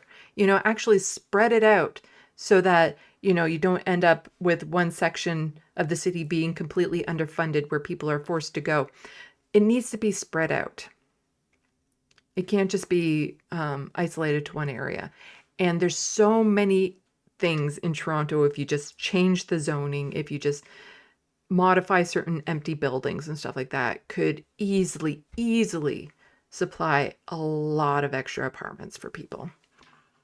And also here, I just thought this was funny, especially now with that news from Elon Musk.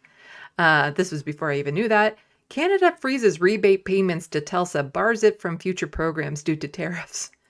But this is also because of that weekend where they sold Canada has frozen $43 million in rebate payments for Telsa. The order to stop payments came before Liberal leader Mark Carney announced a general election would take place.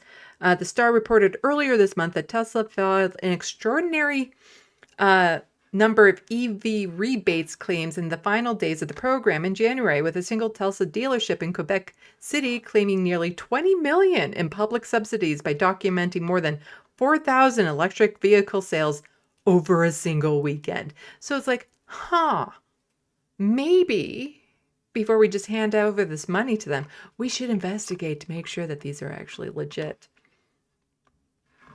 And I have one more docket to go over quickly. That's not too long either. Okay. Bad lefty, yes. Eminent domain is what I mean. Okay, so I have one more docket to go over. There's not too much here, so I'm going to do that quickly, and then I'll pay attention to the Sandbox. First story is about Gaza and what's happening over there. So again, heavier stuff mixed in with not heavy stuff in relation to it. It'll make sense in a moment.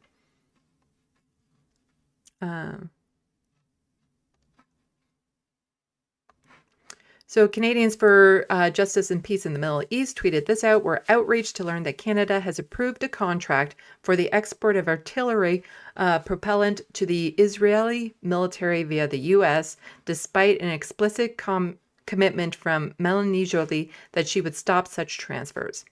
They always find workarounds. That's the thing. They always find the workarounds.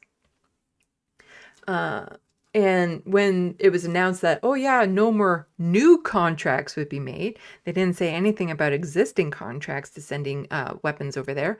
Plus, it's all like non-lethal stuff. So if it's a part of a part that's going to like the United States, that's also not accounted for and can still go and add to the bombs that are being used in Gaza. A report published yesterday reveals that Quebec-based General Dynamics is contracted to produce 78.8 million worth of explosive fuel needed to launch 155 mm artillery shells, which have been heavily used in Israel against Palestinians in Gaza. The contract was brokered by Canadian Commercial Corporation, a Crown Corporation, in September 2024. Crown Corporation, in other words, government. Only 2 weeks after Minister Joly blocked a similar sale of 50,000 high-explosive mortar cartridges from the same company following pressure from human rights groups. At the time, Joly issued an explicit promise to block all weapons and components from being sent to Gaza, including via the United States.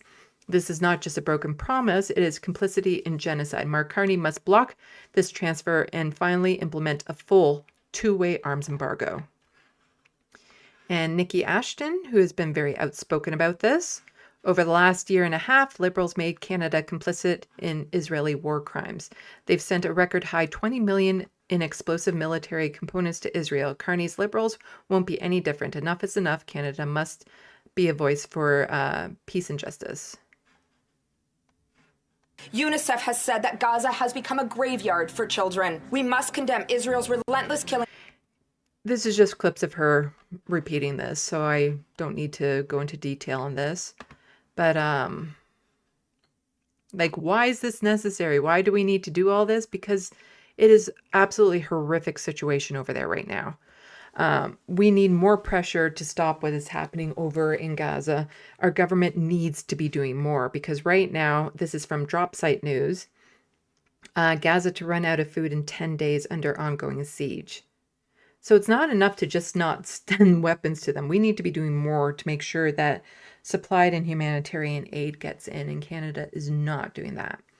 The UN World Food Programme warns that food supplies in Gaza could be fully depleted within 10 days, leaving hundreds of thousands without sustenance. Nearly 2 million people, 90% of Gaza's population, rely on food aid.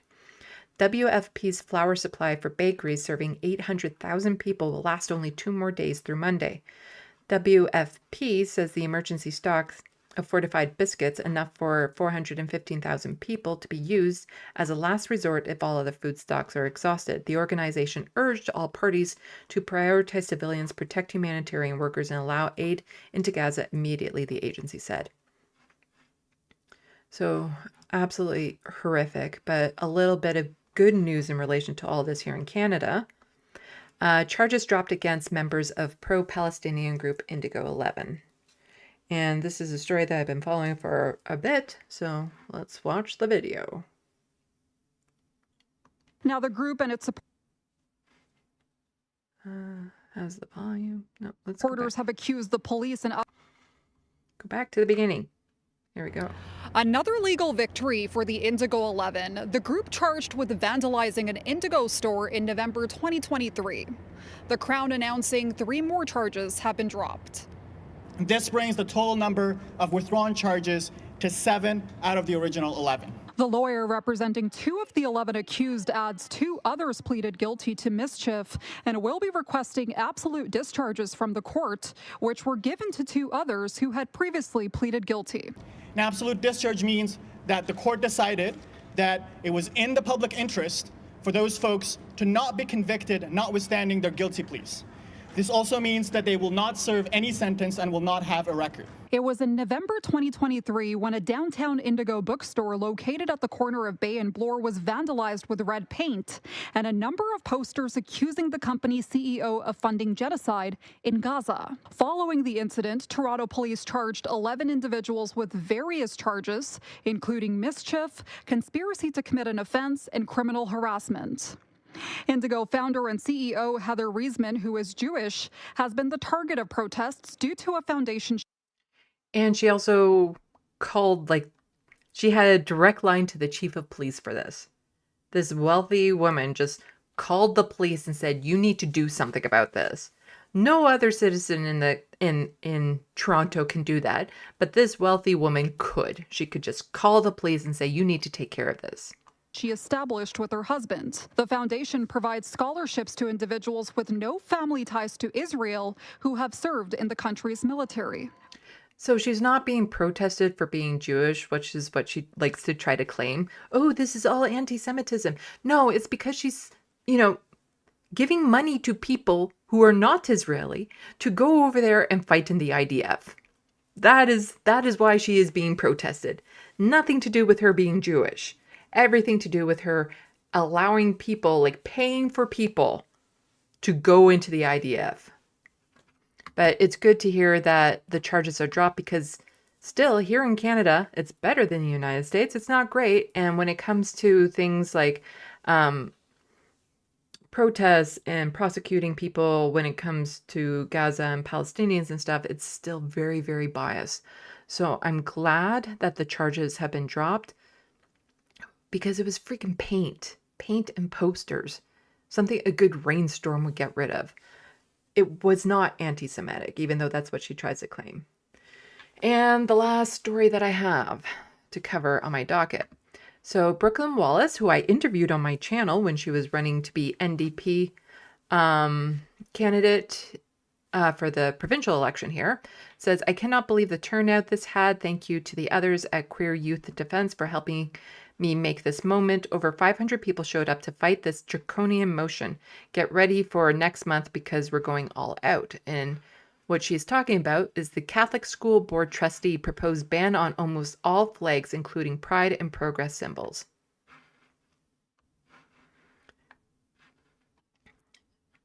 Catholic schools should not be publicly funded in this country. I'm just saying.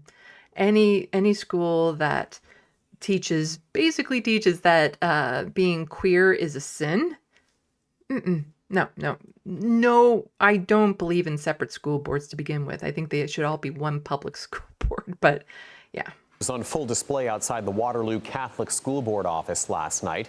It was a demonstration in response to a motion that would see the banning of the Pride flag and any flag that isn't the Canadian or Ontario flag. CTV's Jeff Pickle was at that lengthy meeting last night. Jeff, we should note, too, there was actually an effort by some trustees to stop this flag motion before it even got to a vote. Well, Tony, back in 2021, when the school board made the decision to fly the Pride flag, the call was made by the school administration, the director of education and senior staff. Last night, a trustee attempted to remove the Pride flag item from the agenda because they argued this was not a trustee decision, but rather an administrative decision. Ultimately, this was voted down, but the huge crowd that showed up last night made its presence felt. Hundreds of people lining up around the building, the vast majority in support of the Pride flag. We are here to show the trustees of the Waterloo Catholic District School Board that we support the flying of the Pride flag. A motion put forward by trustee Conrad Stanley would allow only the Canadian and Ontario flag, banning all others, including the Pride flag. The intention of my motion was simply to explore the possibility of whether we could depoliticize a school environment that is highly politicized and highly charged on many sides. The motion put forward by trustee Stanley does not have the full support of the board. Stanley spoke with CTV after board chair Bob Sikora did not respond to media requests, and vice chair Linda Cuff delegated Stanley to speak. As trustees, we face a very complex and difficult job of navigating different interests. Stanley says this motion is not just about the Pride flag. It was about political symbols. There are many controversial political symbols. Sorry, my identity is not a political symbol. The flag of Israel, the flag of Palestine, for example.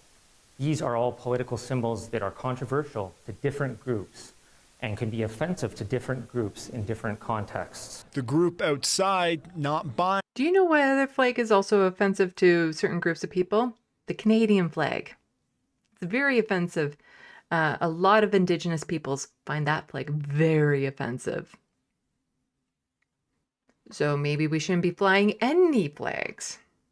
This explanation. Frankly, I think it's a bit strategic and a little bit sneaky. It's easy to sort of hide things in, broad kind of thinking like that. The pride flag is not a political issue. It's a human rights issue. It's a human decency issue. I also think it's a very convenient argument to hide behind. Included in the crowd. Yeah, and that's it there. This isn't about politics. It's about human rights. And Catholic schools that try to deny people the right to express themselves, no, they should be shut down. I'm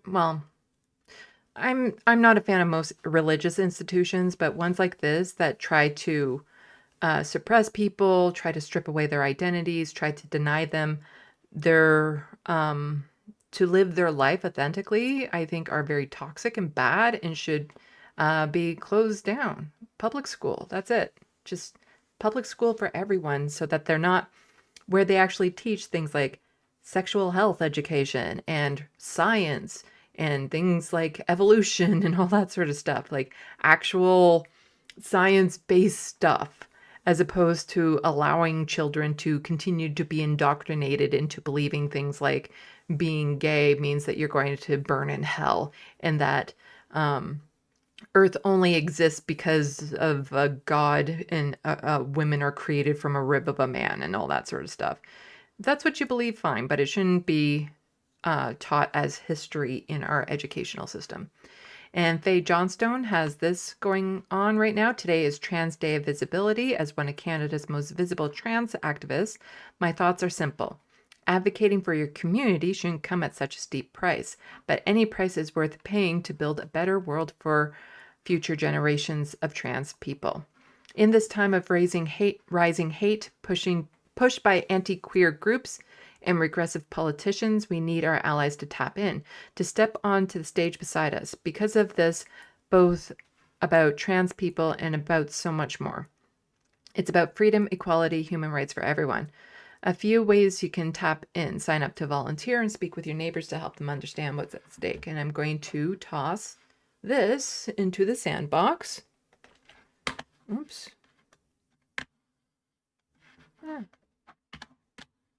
Don't need people seeing my search history so that people can volunteer if you're interested. Find out all the news articles I've been looking up.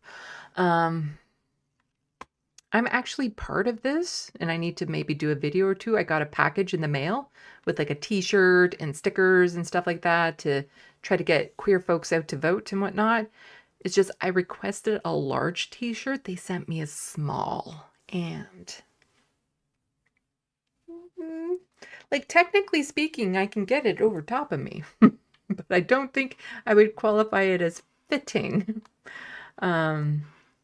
And last thing that I wanted to cover is related to this, and this is it on my docket, is City Council declares Saskatoon a 2S LGBTQIA plus safe city.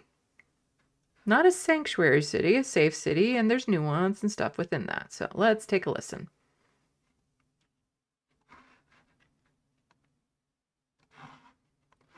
This is not a finish line.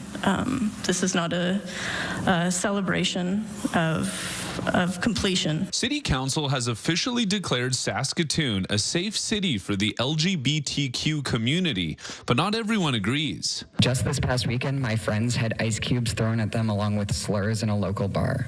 Gender nonconforming people are not safe here, and to claim we are is nothing short of irresponsible. The move comes after a committee mulled over the idea of becoming an LGBTQ sanctuary city 2 weeks ago, but the motion was changed to safe instead of sanctuary because there was no city definition for the term. There is a couple of cities that have declared themselves sanctuary cities for immigration, but there is no other city in Canada that has declared themselves a sanctuary city sanctuary for the LGBTQ community. Tate approached the city in 2023 about sanctuary city status after a nationwide protest movement about sexual orientation and gender identity made its way to Saskatoon, and he never intended for safe to replace sanctuary. Sanctuary does not mean safe. It means there is work being done.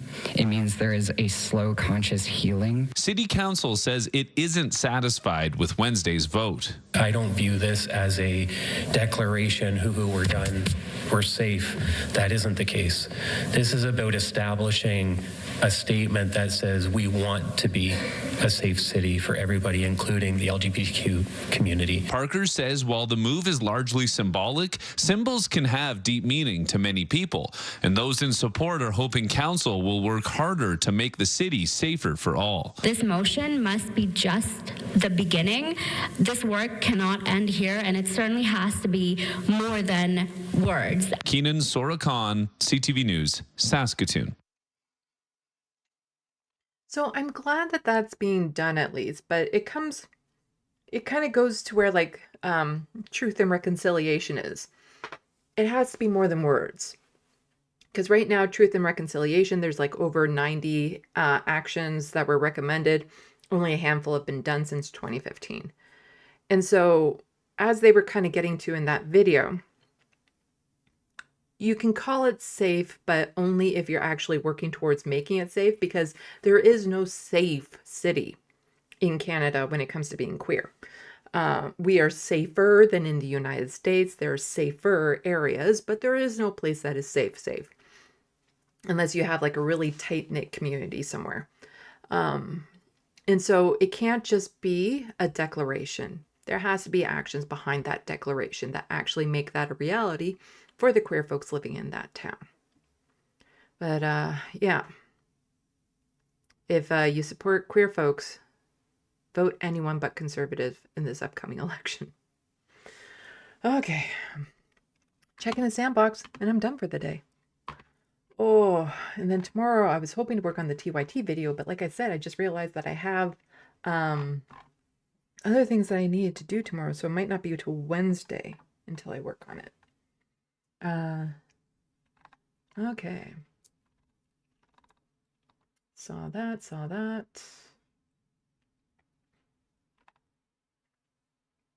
Looney Tunes 9000 bugging me that the letter hack is on. Yeah. I know, I try not to overlap with him, but he's on so much. And I try not to overlap with the serfs, and I try not to...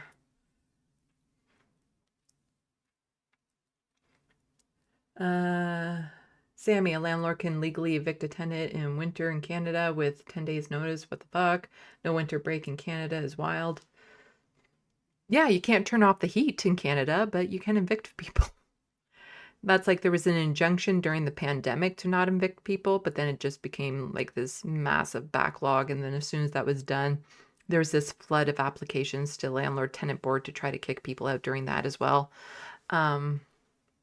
Yeah, landlords don't care.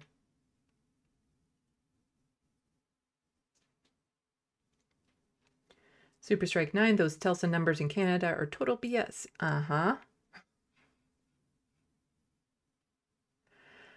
Yeah, so I'm not like 100% sure if they're allowed to be kicked out in the middle of winter, but I haven't heard the contrary.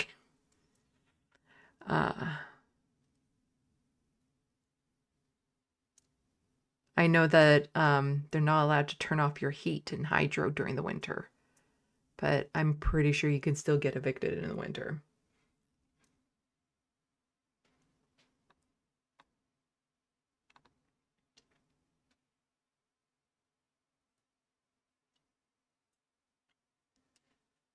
Let's see, got some free Palestines. Super Strike saying should be 30 days at least. Considering that as a tenant, we're supposed to give 60 days notice. Yeah.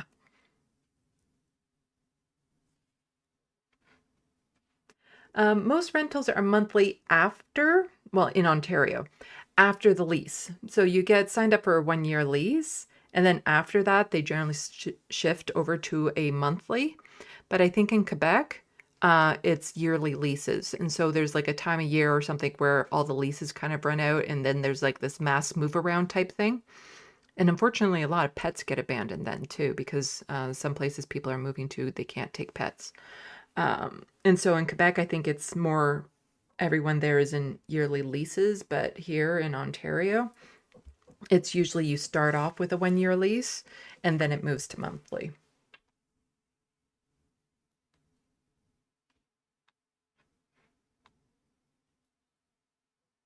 Which is why rent evictions are still a problem, because with a rent eviction, the landlord is supposed to offer that tenant to go back to the rental at their same contract, like to move back in once the renovation is over.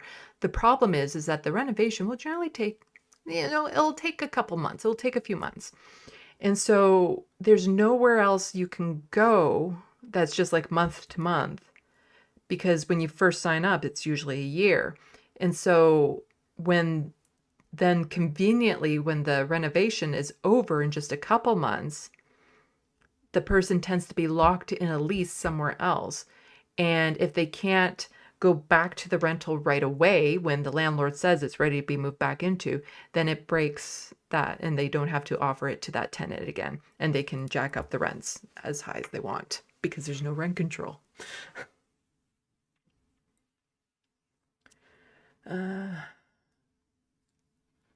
Yes, the big scary rainbows and Looney Tunes 9000 tax the Catholic schools and churches.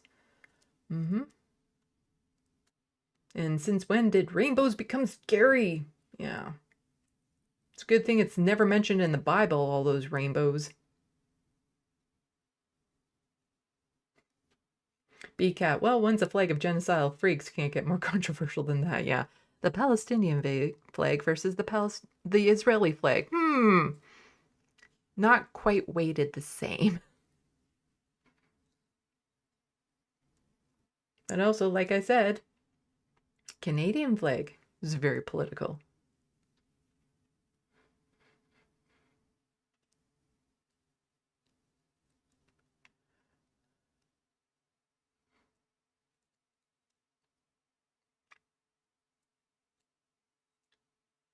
Let's see.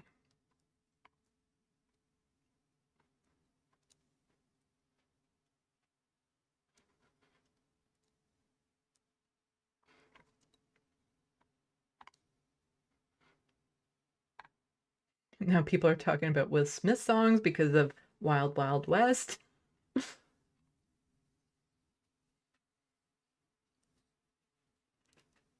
He gave up the Matrix for that movie, just saying.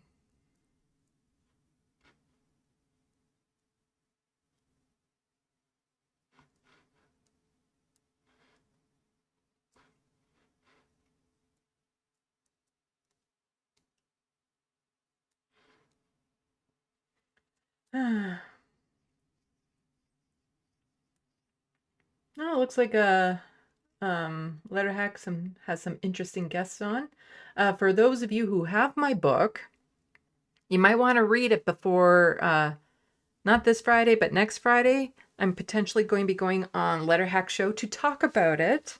So you might want to have it read before then. So everyone, buy my book. Buy it so you can hear me talk about it on the Letterhack Show, as opposed to me talking about it here, which I always do. I really love this book and I want to expand on it, and I want to make stories that lead up to this book, have a story that goes over top of this. And if you read this book, you'll understand what I mean by that. Basically, what was happening to everyone else at the time. And then a serialized series going on, picking up from where this leaves off. So please read my book. I really, really love it. And I want people to talk about.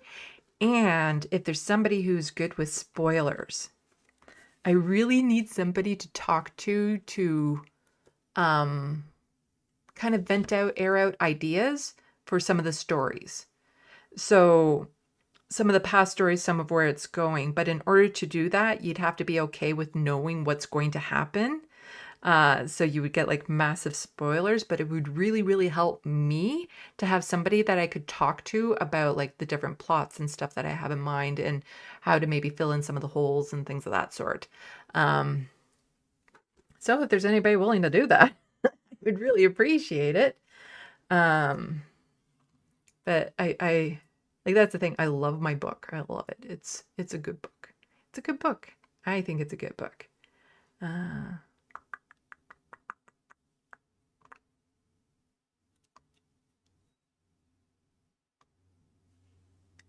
See my art?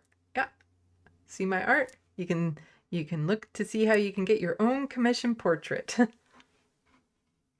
Do these purple backgrounds look okay? I think it makes it a lot easier to read, but I don't know. They're purple backgrounds, but I think it makes it easier to read everything though. But yeah, I'd love to see more people read my book just so I'd be able to talk about it more. That's it. It's not about like, I need money for my book, which would be nice, but it's more, I'm super excited to talk to people about my book because I love it so much. And I have so many thoughts and plans as to where I want to go with this and one-off stories and how it's going to cross over and talk about the timeline and history and all this sort of stuff. And so it would really help if I could have a few people to talk to at some point about all of that. All of that. Yes, do the press buttons thingy. And everyone go head over to the letter hack. And I don't know when my next live stream is, as per normal. Probably won't be sooner than Sunday. Because I don't think I'll do one Friday because I have big plans on Saturday, which exhaust me. So I need some time before and after to recover. Yeah. And I'm really, really hoping to get that stupid TYT video, get some solid work done on that this week as well. So I can just get it out of the fucking way. I don't want to deal with it anymore. I don't want to pay attention to TYT anymore. I just want to get that video done and gone. Okay. Everyone, head over to the letter hack. And I'll do this. Salut, à la prochaine. Thank you for watching and stay tuned. Oh, and thank you to everyone for the super chat that I got today, for the mods, for everyone who has already like become a patron and supported me on my wish list. It's, yeah, it really does help keep this channel going, and I appreciate the support so, so much. So, salut, à la prochaine. Thank you for watching and stay tuned. I'm Sandy, wishing your tomorrow is better than your today.